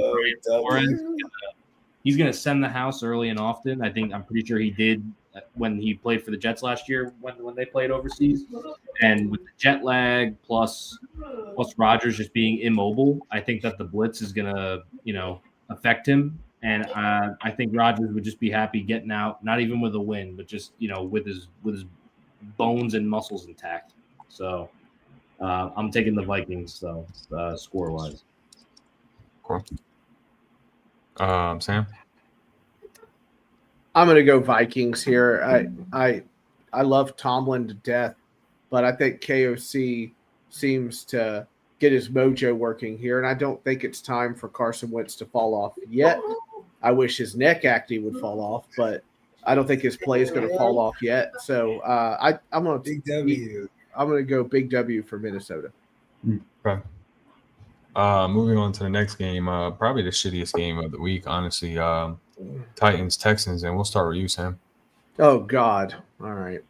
Let me grab my whiskey. Hold on. Now, look, hey, the only thing that matters, and I've said this to anybody that's been on this show before or whatnot, the only thing that matters in all Titans Nation right now is the guy that wears the number 1 jersey. That's all that matters. That guy needs to develop. I don't care about wins. I don't care about losses. That's all I want. So when I go over to this game or whatnot, the second thing I need is the coach to leave. I need him to get out. I need to burn him in effigy in the middle of Broadway. I need him to go. And he's already lost his play calling duties, and that's just the first glorious step to getting him out of here. So please, Texans, do me a favor and make him look like his stupid, pathetic offensive system that we've heard so much about. Pathetic, and get him the hell off of my team and out of Nashville as quick as possible. Thank you. This has been my TED Talk. So prediction. You didn't give us a prediction. Oh, Texans aren't much either. This is the whole point of this segment is predictions, not a TED Talk. But it's not soapbox for Sammy. No, anything like that. Prediction. Soapbox for Sammy. Texans 20, Titans 16. Let's do that. Eric. Yeah. Yeah, I think the Texans are due. I mean, starting off 0-3, I definitely didn't see that happening. I didn't see the Colts starting off 3-0 either. But yeah, I think the Texans are due for a win there. So I'm going to go Texans. What's wrong, honey? I'll go similar. I'll go 20-13. Okay. Hey, first. Yeah, so I'll just start with my prediction. I think Texans are going to win. I agree with Sam. I think that the head coach in Tennessee he's like playing a different game out there. It's like he's playing tic-tac-toe and the other coach is playing football. Like he has just been such a terrible game manager, especially in the first 3 games this year. But on the other side of the field, I'm starting to really have doubts about CJ Stroud, and maybe some of that is due to like the offensive line being awful in Houston. But he had such a great start to his career, like kind of like a Jaden Daniels-esque start, and then had a little bit of a sophomore slump. They still made it to the divisional round, but I'm sure people in Houston and a lot of people around the NFL thought that this was like a franchise Pro Bowl caliber quarterback who could win you games, and starting out 0-3 in year 3 is not agreeing with that formula. So I'm really starting to have questions about CJ Stroud. So I expect him to win this game along with the Texans. I expect them to win it handedly. But if they lose, then I think that there's going to be a real conversation about like what the hell happened to CJ Stroud and the Texans. Vin? I mean, I'm supposed to pick CJ Stroud and these guys, but I feel like this is going to be the week that highlights the fact that what's going on in Houston is broken. And we're going to figure out more after that. But I'm going to take the Titans winning a close one by a field goal, something like a 24-21 or like a, but a close game, 2017, something like that. And this is going to be the game that really puts the emphasis, that exclamation point on what is going on in Houston. And then next week, the talks will be crazy. Cam Ward breakout game?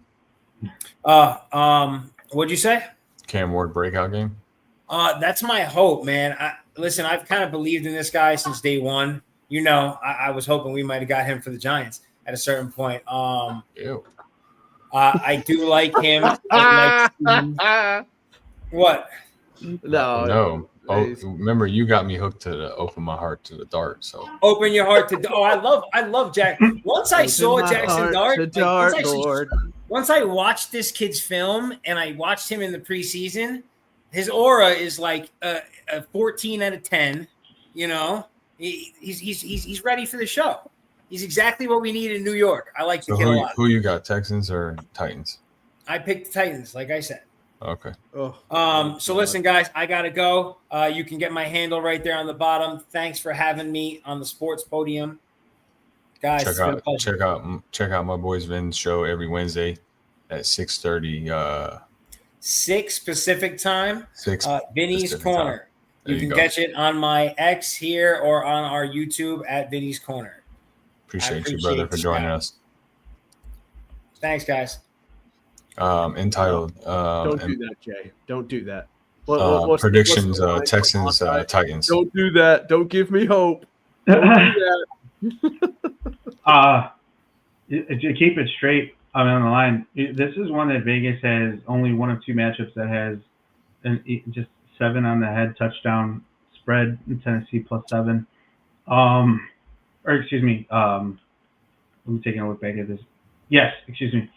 So if you look at how bad the Texans have been, only 38 points for the run game, that curveball with Mixon to start the season.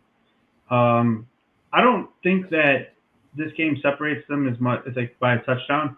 I'll piggyback off Vin, who's no longer here, but you come down to just as simple as a battle of field goals. The Titans defense has been bad. The Houston Texans offense has been bad.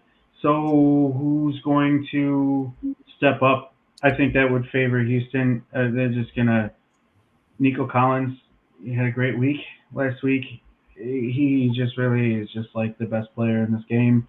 So I'm gonna side with that. Okay. Mafia. Yeah, I'm going to pick the Titans this week for this game. Mainly just because I like Sam and I want good things to happen to Sam. So. Oh, okay. All right. Well, flattery will get you everywhere, sir. I do think that the Texans aren't that good. Their offensive line is pretty bad actually. And yeah, I just think that like we've seen in some of these comments that it's 2 0-3 teams going against each other. Someone's going to get a win. I think it's going to be the Titans. Sure. I will say we saw that Titans defensive back say that he doesn't know who Nico Collins is. Yeah. Today, or was it yesterday or today? That's never a good idea. So don't be doing those kinds of things. But I still think the Titans will pull it out.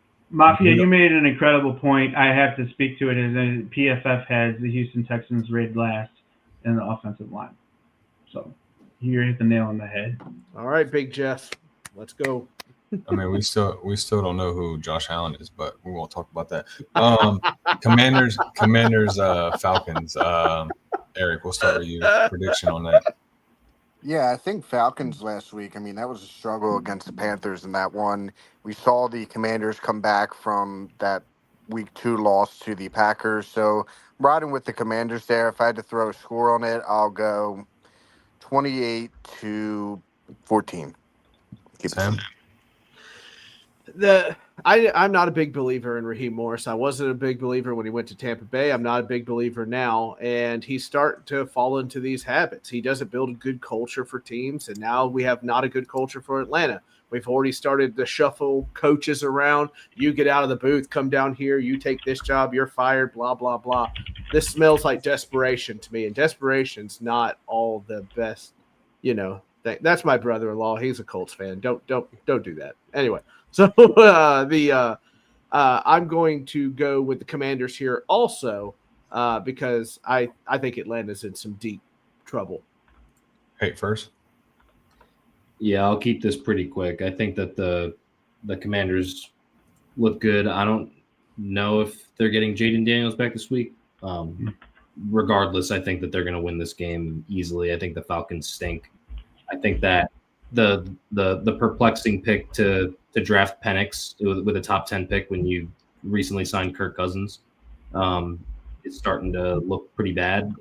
He hasn't won a game where the opposing team scored more than 7 points. So, I'm taking the Commanders in this one by at least 2 scores. That was quick. Nice. Yeah. Just for you, baby. Just for you. Mafia. Yeah, I'm gonna go Commanders as well. I don't think the Falcons are good, and we saw one of the worst Monday night games there when it was the Vikings versus the Falcons. If you can't beat JJ McCarthy, who sucks, you're probably not a very good team. And I think the Commanders are a better team than that. So I'll go with the Commanders. On time. Yeah, and this one, it doesn't matter who's starting at quarterback for the Commanders. A couple of notes heading into this week. We have to take a look at McLaurin, I believe, did in practice today. Ja'Cory Crossy-Merritt, he practiced. He was back. So I'm looking for them to – McNichols looked fun on the ground last week. I'm looking for them to really just honestly try to find more effectiveness on the ground.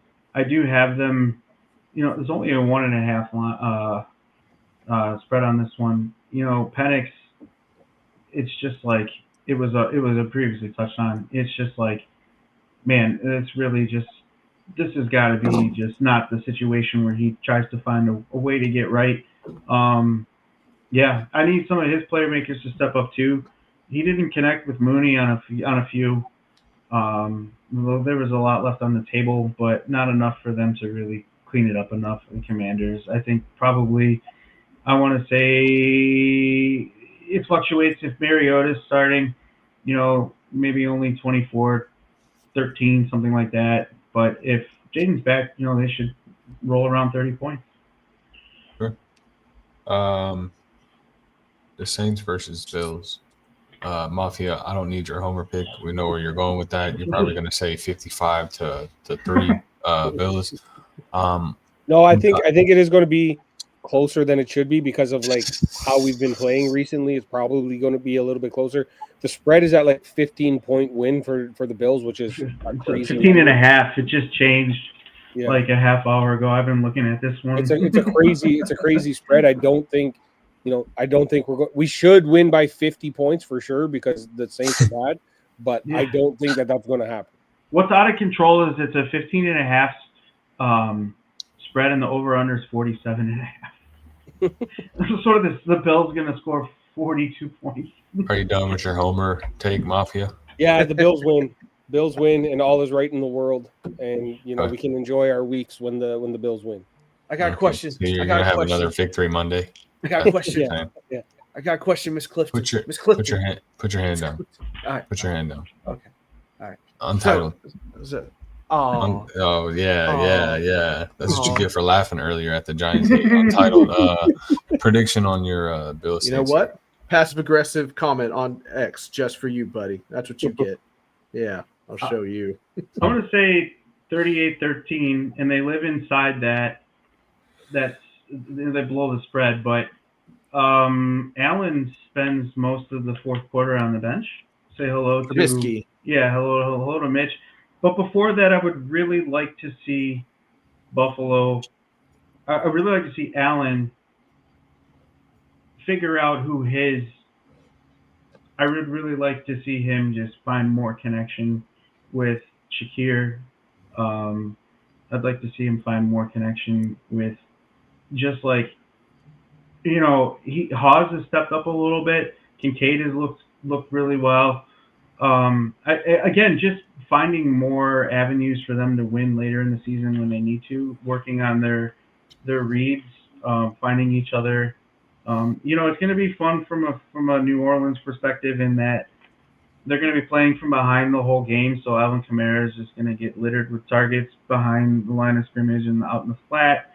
Rashid Shaheed might come down with like one grab for 67 yards in that score.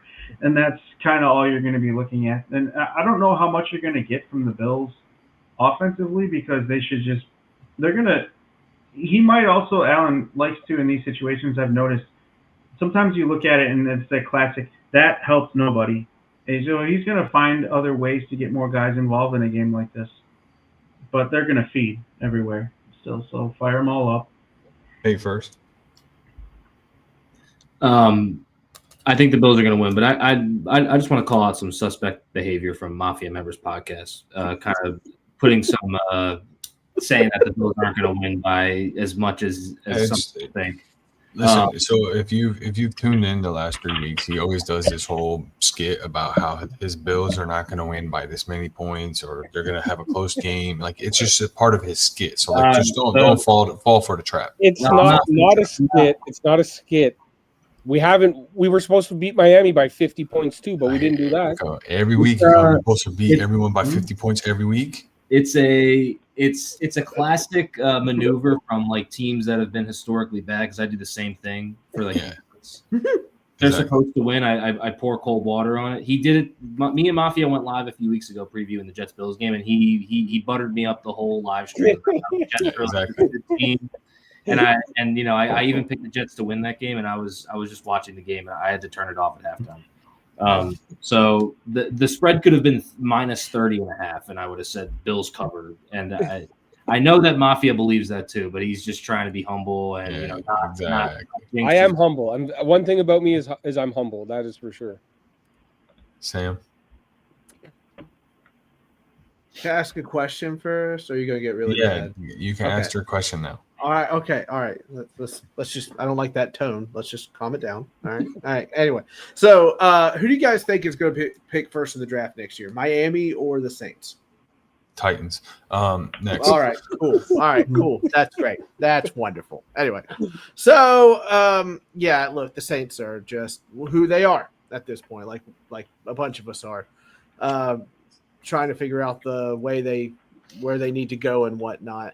And the Bills are flexing right now.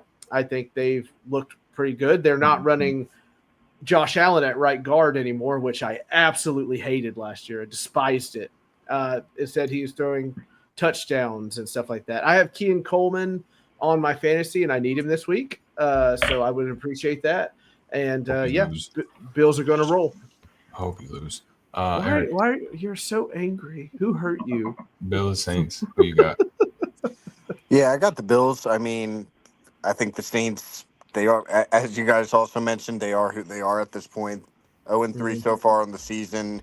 I think that Josh Allen, he's done a good job so far not turning the ball over. I know he struggled with that a little bit in the past. No interceptions so far this year, so he's not playing lights out, but still playing good enough to win. And James Cook, he's done a great job so far this season. Appreciate that, having him in fantasy. He's been great. So I'm going to go a big win there for the Bills. Nice. The rest of these games, boys, we're going to run through them quick. Quick predictions. You didn't give your prediction on the Bills. I hope they lose by 75.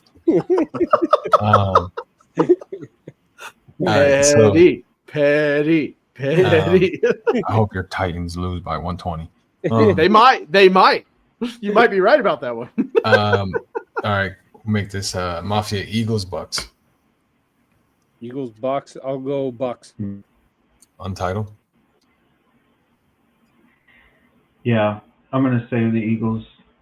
Keep it rolling. Hey, first. I'm going to say the Eagles. Close game though. What a good one, Sam. All the games they have played against each other have been decided. Very close game, but I'm going to go Bucks here. I think the Bucks are going to get them here, deal them their first loss. Eric? I'm going Eagles. Always find a way to win, so I see that being the case this weekend. Sam, we actually agree on something because I'm going Bucks. I thought What do you mean? I said Bucks too. Oh, you said Bucks? I hate to like that. I didn't like hear that. you. I didn't hear you. So we're Baker owns Philadelphia. Board is 3-3 in that game. Nice. I respect it. Browns, Lions. Eric? I'm going to go Lions. I think that obviously a big win for the Browns last week, but I don't see them taking this one. I'll go Lions. Okay. Sam? I will also go Lions here. Makes sense. They seem to have overcome everything I thought they wouldn't overcome. So go Lions. Hey, first. Lions by 1 million, though they'll learn from the Packers' mistake not to overlook the Browns. Untitled. Yeah, I was just about to say the Browns, I don't think it's 2.0 in week 4 of what they accomplished last week. But no, the Lions they're clicking. It's the second largest spread at, plus 10. I think it's 35-10 something like that. Lions. Mafia. Yeah, I'm going Lions as well. Like we said, the Browns and kind of the style of play that they did in order to beat the Packers. That's kind of what the Detroit Lions like to play as well. They're a hard-nosed team like that as well. So they're just better. Point. So I think the Detroit Lions will pull it out. Yep, Lions across the board. Panthers, Patriots, Mafia. Panthers, Patriots. I mean, do we really have to watch it though? Like, let's be real here. Yeah, Really have to there's no watch it. chance I'm watching that game, but I think the Patriots will win that game. Untitled. Yeah, I want the Patriots to win this one. I'm gonna say the Panthers. Just I've been expecting more from the Patriots this season with May. And they don't really have that killer wide receiver one. Henry's not going to have those weeks. Both teams really want this one, but I just think that the Patriots. Did we lose him? He's frozen. Because he's frozen. Elsa first. got him. The Matrix got him. Hate first. Panthers. I cut away for a second. Sorry. Yeah, you're good. Hate first. Yeah, as much as it pains me to say it, I think the Patriots take this one. Yeah. I'll keep Sam? I think the Patriots dropped this one. They've had some wild plays there, and then the fumble-itis last game was ridiculous. A bunch of people caught it. I think it's an ugly game, but I think the Carolina Panthers pull it out. I do think the Patriots get better after this week, though. Eric? Yeah, I'll go Patriots. I mean, Panthers looked better last weekend, but is that more a reflection on them or the Falcons? I feel like that's the Falcons, so I'll go with the Patriots in this one. Okay, and we'll go ahead and go back to you with 49ers Jags. For me? Yeah. I'll take 49ers. They've been doing pretty well so far, even with the quarterback injury to Purdy, so I see them continue to roll. Sam? I'm going to go with the Jaguars here, as much as it pains me. I think there's only so long you can last without having good players, star players on your team, and the 49ers, the injury report just gets longer and longer the more they go. Jags win. Hate first. I think the 49ers win a close one, and Christian McCaffrey has a really good game. Untitled. Yeah, I think McCaffrey, he does have a good game. It's interesting to note the Jags are only letting up 51 against this season. I do think they find a way to win because Sam touched on it beautifully. Like I wouldn't call it playing with fire. It's just like orchestrated chaos only lasts so long. But good teams find ways to win football games. I just think that the Jaguars defense overwhelms the 49ers lack of playmakers at the moment. Is Purdy playing? Yeah, he's practiced today. They said it wasn't like imminent. They wouldn't count on it. The Athletic said they wouldn't count on it, but they are their own entity. But Mafia? Yeah, I think I'm going to go. I just think the Jaguars are no good, so I'll go with the 49ers. Oh, wow. I think Jags win this, and BTJ has the best game of his season so far. So. I think if he gets one catch for 5 yards, it'll be the best game of his season. Just take it easy, bud. Just take it easy. Colts, Mafia. We'll go back to you. Colts, Rams. I'm going with the Colts. You know, Danny Dimes playing like an MVP quarterback, so I'm going to say they keep it rolling. Untitled. Colts. Yeah. And as a Bears fan, I just have to say, just like what their ability to orchestrate off the street, if you will, and be in this position heading into week 4, 3-0 with the third nastiest offense on paper per points per game. They keep it going. Hey, first. I think that Indiana Jones gets caught in a booby trap this week, so I'm going to take the Rams. Sam? Same as my brother-in-law there, Rams by 10. Listen, they won a Denver game by a bad penalty, and they beat my team, which is a bad team, and another team that's a bad team. This is the Rams. They're probably going to the NFC Championship game. They're going to beat the Colts. The Colts will still be fine. Eric? Yeah, I've been surprised with how the Colts started so far, but I think the Rams will take that one. I think, especially with the way that Philly game ended, that they're going to come out hot, and I see them taking that one. I got the Colts and Daniel Jones. It hits home for me a little bit, So I got to root for my boy. It's been great. First team to go 1-3. Ravens, Chiefs. Eric, back to you. I'm going to go to the Ravens there. It's a little surprising potentially seeing the Chiefs at 1-3, but all the talent that Ravens team has, the offense has been great. It's been the defense has struggled. I'm going to go the Ravens on that one. Sam? I think I'm going to go Ravens here. I think they're going to be pretty pissed off about that Lions game, and I think they're going to take it to the Chiefs. So Ravens here. Hey, first. I think that the Chiefs want this win, but the Ravens need this win. I like that. So, Yeah. That's a good take. I'm going to go with the Ravens. I think their back's up against the wall. I think that they finally get the monkey off their back and beat Pat Mahomes this time. Okay. Untitled? A lot hinges for me on if Worthy is going to be available. Again, that run game's been just terrible. The Ravens, Lamar, I just think Lamar's because they're mad. Yeah. The first team to be 1-3, it's uncharted territory for both of them, waters for both of them. The Chiefs, I think the Ravens pull this one out. Mafia. Yeah, These are both your favorite teams. Yeah, I was just about to say, as a Bills fan, this is the ultimate hate watch. Giant meteor says Mafia. Either one of these teams is going to be 1-3, and that's fine by me. I think it will be the Ravens who go 1-3, though. I think the Chiefs will pull it out. Just something about the Ravens in crunch time and big games, they seem to struggle a little bit. So I'll go Kansas City. Yeah, they do. I'm going Kansas City, and I'm going Kansas City by at least 10. Wow. Okay. Woo. Ew, what a game. Bears, Raiders, Mafia.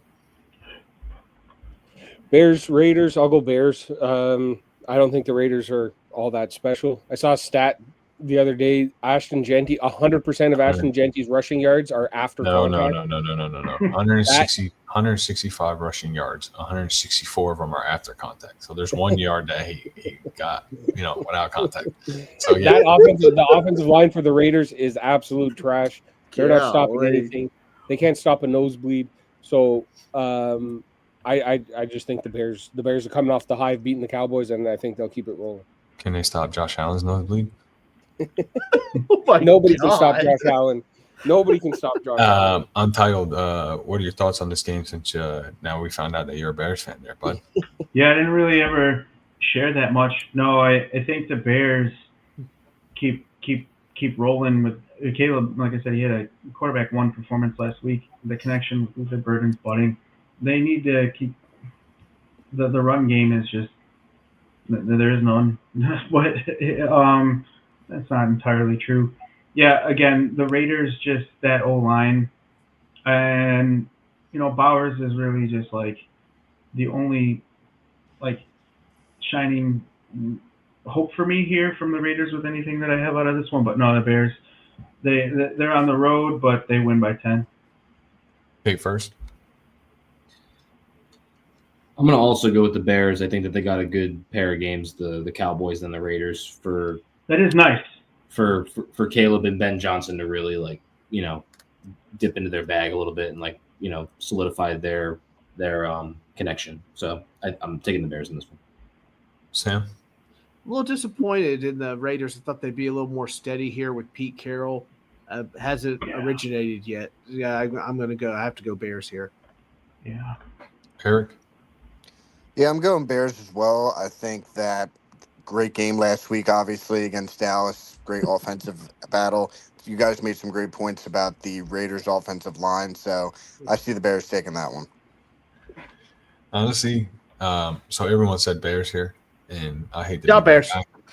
I hate to be that guy, but I think Geno Smith has a breakout game this weekend, Oh. and it's a lot closer. I'm not saying that they win. It's a lot closer than people think it is. He had a good week last week. Like, kinda. I mean, 3-0. We'll see what happens. But I think that game can either be two ways, either a high scoring game or a very low scoring game, depending on how the offenses come out. Because, the Bears did do very good against the Cowboys last week, but the first 2 weeks they were a little on the rocky side. So we'll see what happens. But I do think the Bears do pull it out, but it's closer than a lot of people think. Sunday night game. And Eric, we'll let you take this one since this is your team. Parsons homecoming. All eyes on Jerry Jones. All eyes on Parsons. Does Parsons really have it in his heart to sack Dak Prescott? They are friends outside of the NFL. What are your predictions and thoughts of that game? Yeah, I mean, that's going to be a lot for Dallas to overcome. The injuries they had last week, they had 2 offensive linemen go down with ankle injuries, also had CeeDee Lamb.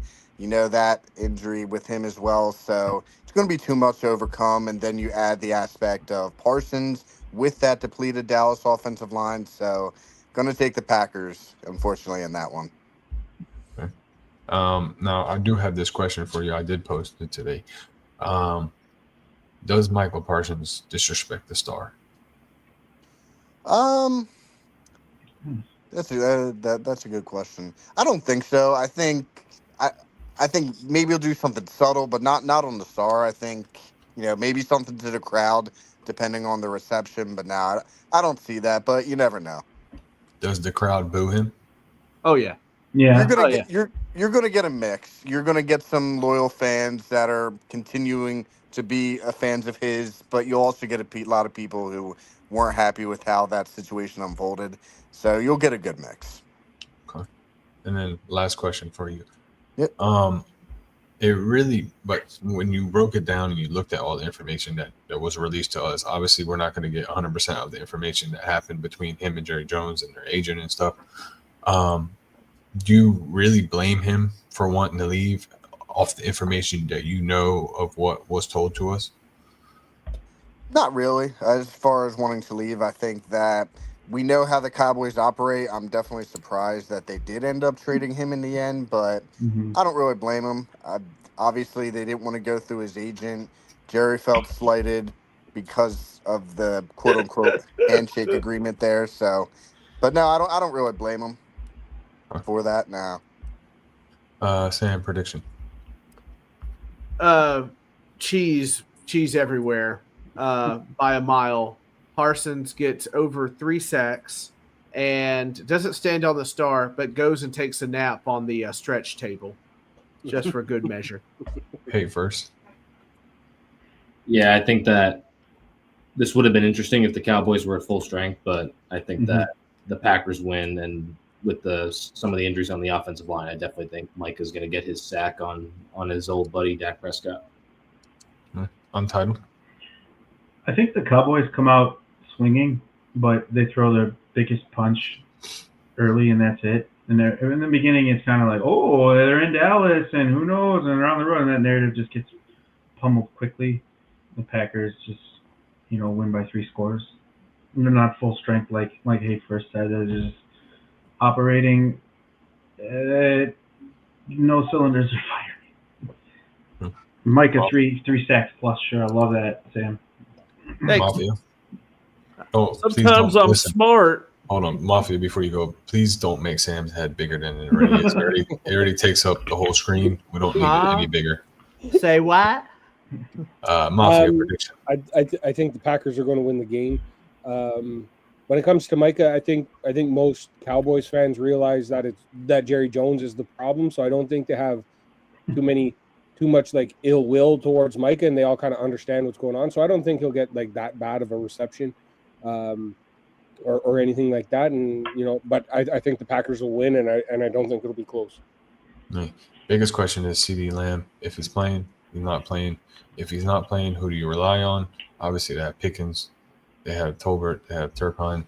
It just all depends on how that offense comes out. I do think they come out swinging. They are in Dallas, and then they just fall flat. Yes. So we'll see what happens. Obviously, we're in for a good Sunday night. On to Monday night. Ugh. Yeah. Monday night stinks. Yeah. Can we flex both these games, please? Yeah. And put the Chiefs, Ravens, and maybe even Colts, Rams. Jets, Dolphins. I'm assuming, all due respect, Hate First. I know you're a Jets fan, but I mean, are we really going to be watching this game? Hate First, we'll let you go first on this and give us your predictions and your thoughts on this game. So I think Justin Fields is going to play. It sounds like he's like going to be. He practiced today, but he's still technically in the protocol. I think by Monday night he'll be good to start.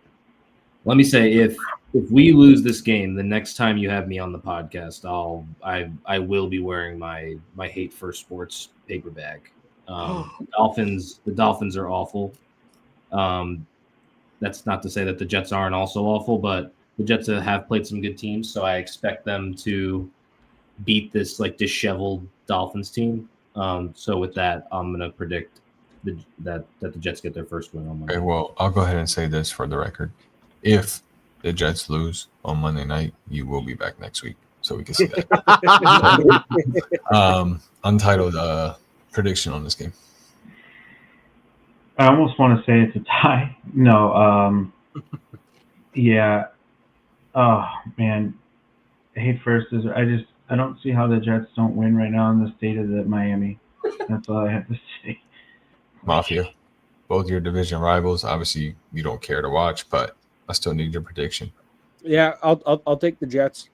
I mean, there's not much to that Miami's defense. That secondary is really bad. Even Justin Fields can throw for some yards there. So, I'll take the Jets. Right. Sam? Bing. Jets. That was supposed to be a coin flip. Yep. Bing. Nice. Either Eric. way, or M1 Grand discharging, whichever one. Yeah. Moving on. Eric. Yeah, I see the Jets taking it as well. Vibes are low in Miami, so we'll go Jets. That's so sad. They have so much cocaine there. Can I speak, please? Can I speak? You just keep your comments to yourself. McDaniel gets fired if they lose. Not this week. Not to the Jets. No. No. Why? Because the Jets are a bad team too. Yeah, I mean, I just feel like you need to lose to if they lose to the Saints or something like that, then that's a week that you do it. Yeah, but the Jets also you're not going to fire a coach unless you're going into your bye week or something like that. So I just don't see it happening this week regardless. Why do you think the Jets are higher than the Saints? Yeah, Jets are definitely higher than the Saints. Nice. I think there's maybe Miami is the only team that's worse than the Saints. Titans are pretty close. Giants are right there with them. Jackson Dart's going to get his leg broken. You hear me? He's just going to get tortured. That's why my beard looks better. I don't see no curly Q's, son. Nah, we don't. I'm about to go tie a woman to a railroad track. That's that Tennessee shit. We'll rock with that Tennessee shit. Okay? You should. Last game of the week, boys. Bengals, Broncos. Eric, we'll start with you. I'm going to go Broncos. I know they've struggled a little bit out of the gate, but not huge on the Bengals right now with Browning at quarterback, so we'll go Broncos there. Sam? I'm going to go Broncos as well. I think the Bengals head coach Zach Taylor's seat starts to get a little warm after this game. Hey, first. Yeah, I think one thing that we've learned from the last 6 quarters or 7 quarters that Jake Browning has played is that he is trash. And with that, I think the Broncos win this one and they cover. He is trash. Untitled. Yeah, I think the Broncos still win. I was just taking a quick glance here at the worst completion percentages from last week. Penix 50, Lawrence 50. Yeah, Nick's third worst. He's got to be better if they're going to make a run later in the season, but I don't see how they don't win this one. Mafia. Yeah, I mean, if there's a defense you want to play when you got to get better, it's the Bengals defense for sure. But Yeah. I'll go Broncos. They're the team that has their actual starting quarterback in the game, so I'll roll with the Broncos. My favorite part of the show. Time for the hot takes. I need a hot take of this weekend. I need to see something that is no one said, no media, no analyst has said. I need the spiciest take possible for this weekend. Oh, And God. Mafia, we'll start with you. Okay. What's a hot take? What do I got for the Bills game? I'll say a 3 touchdown game from Keon Coleman. Nice. I respect it. I need him. need him too. Untitled. Yeah, I'm trying to take a look right now. A really hot take. You know, it's not that hot, but I just love this freaking guy, and I hope you do too as much as me. But I think Cam Scatterbo finishes as the RB1 this week. That's fucking spicy. God damn. Yeah. Fuck. You want it hot. I thought mine was spicy. Fuck, that might beat mine. Hate first. That's a Carolina Reaper take. Yeah, that's fucking that's a ghost pepper right there, boy. I'm gonna say that my guy who I'm wearing on my jersey right now, Garrett Wilson, goes for 150 against that Miami defense. Nice. I mean, that's not hard to do, but yeah. Be like a career high, so Yeah, I respect it. I respect it. Scatterbo was RB6 last week in half PPR. Yeah, it's true. It's true. All right, so we'll simmer it down to habanero. We won't say ghost pepper. Sam? Lamar Jackson gives away the ball 3 times against the Chiefs. Wow. I have another one later. Let me circle back. Eric? Yeah, I think just right off the top of my head, I mentioned earlier, I think the Raiders, I have them losing, but I do have Genty having a big game, even behind that Raiders offensive line. I see him having a breakout game, but I see them losing. But that'll be what I go with. So you're saying he's going to get normal yards and not yards after contact, right? I think so. I think, this is his Mortal week. yards. Fourth game in the NFL. I think we see a big one there, but don't see the Raiders winning it, though. Well, I thought mine was spicy, but Untitled really beat me. Well, I got another little one here. Rico Dowdle gets more involved, and the Carolina backfield is more of a split this weekend. And I mean, Hubbard's a little hurts that calf, but that's a little less spicy. Yeah, a little less spicy, but mine, I personally think, and this is a little bit of a bias take here. Hey, I do think, Sam, don't roll your eyes. I mean, Ben, don't roll your eyes at me, please. Okay? I was like, what? Why am I catching strays? Damn it. I do think the Giants win by 10 points, but I had a chance. I was going to give you my actual hot take, but I let that slide and did something positive for the Bills because I know you would get mad at me if I gave you my actual hot take. So don't. Yeah, don't what? come at me now. The Chargers, if the you did Chargers win something- by 45. Is that what you were going to say? No, I if was you gonna did say something Kirk nice was about the 3-6. Giants, he'd get mad anyway. So Wait, what'd you say, Mafia? What'd you say? I said Dart is going to throw 3 pick sixes. Oh, nice. Nice. Yeah. No. So now we just circle back to the Giants hate like that at the beginning of the show. Like I said, I didn't do that. I just talked positive about the Jets, and now you're attacking me. So now what? I had to attack you. Quick thing for you boys. I do appreciate y'all coming on here, though. Number one. Number two, anything to look forward to this weekend that no one's talking to, not spicy, not hot take, just anything in general that we're looking forward to, that we want to see from out of a certain player or a certain team, certain coach. Eric, we'll start with you.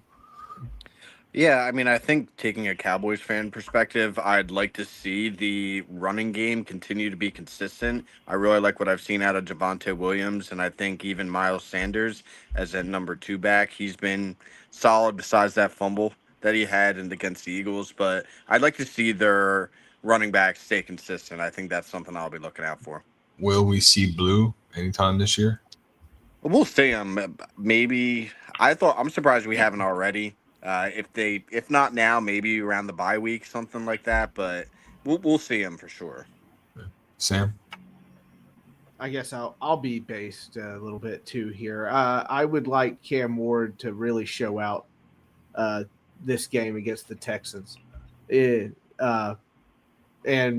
with the new play caller, and it looks really good, and everybody looks at Callahan and say, "Why are you here?" That's what I want. Okay, first. I'll stray away from the Jets game. I know I picked the Eagles in the Eagles-Bucks game, but I would really love to see in a close game the Bucks stop the tush push and then win the game because of it. So that'd be great. That's kind of a hot take. It's a little bit of a hot take, but also reality. Something that I would love to see. I don't know if that big like 450-pound guy is going to play, but he might be the tush push stopper.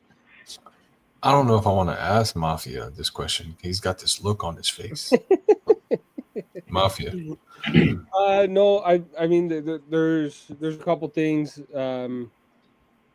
Bills for Bills fans, we just want to see the Ravens and Kansas City beat each other up.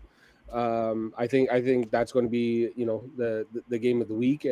But I also think something that I'm looking for. I want to see Baker play well against the Eagles. I picked the Bucks to win. I think Baker will be able to do it. So that'll be something that I'm keeping my eye on this weekend is how well does Tampa Bay do against Philly. Untitled. Yeah, if we just touch on something that no one's really talking about, there's not much to talk about. But the Patriots versus the Panthers. I actually had a lot higher hopes for both of these teams this season, and they both draw each other in Week 4. And I want to see who steps up and who wants to be a 500 club right now with the arrow moving upward. Because 1-3 just, I don't know what the odds are making the postseason at that, but it's not what 2-2 looks like. That's for damn sure. Yeah. Mine is, in all reality, I personally think the Giants are going to lose. I'm not that type of fan to where I think, the Giants, whatever. But I just want to see, Dart play like a first-round quarterback, play, what they drafted him for, and, to utilize his speed, his running, with Cam back there and, see how it goes. And hopefully, if they do good and, we do win the game, great. If we don't, I just want to see him play a good game and not turn the ball over and not throw the ball in the back of the end zone on, in the fourth quarter, first and goal, 4 times in a row. But other than that, boys, I think that wraps up our show. Mafia, please tell the people where they can find you at, and thank you for joining me. Yeah, man. Thanks for having me. Mafia Members Pod on all social media, and Mafia Members Podcast on YouTube. Yeah, go Bills. Anything in store for us this year? No, I'll be trying to get on another member of the Bills. I had one on in the off season. I was able to interview one of the guys, so Awesome. I'm hoping to keep that going. So maybe sometime during the bye week, I'll be able to interview another one, and just weekly roundups from the Bills game. So that's kind of what I'll be doing for the season. Untitled. Yeah, I mean, I work mostly on X. You can find me at Untitled Fan FB, Untitled Fantasy Football. I am on Instagram. I am on Snap. If anyone ever wants to send me a Snap, ask me a question on game day, I'm available on all Okay. Seriously, Untitled Fantasy Football. I'm ready. Ask me. I'll answer. Thank you for having me. Of course. I can't thank you enough. I could talk all day about ball. So this is what I'm doing. I'm spending my time. I spent it the way I want to spend it, and I thank you for that. Anything we look forward to for this coming up year from you on your social medias? Yeah, I'm looking to really just get more involved on YouTube in general. I mean, like, if it was in the beginning, it was just like shorter posts, stats, and then it was just like overflowing from the posts, and then I had articles at Face Off Sports Network when I was with them and Anthony C. And that still, to me, was just like I still wouldn't be in this spot without guys like him and guys like you, and you give me the mic, and I mean, I'm here talking football, and people are watching, and you have no idea still how much of a trip that is for me. So just look for me on YouTube. I've been talking about it for 2 years, but it's freaking coming. Get ready for it. Appreciate you for saying that about me. Seriously, you're one of the reasons why I'm here. So thank you. Hate first.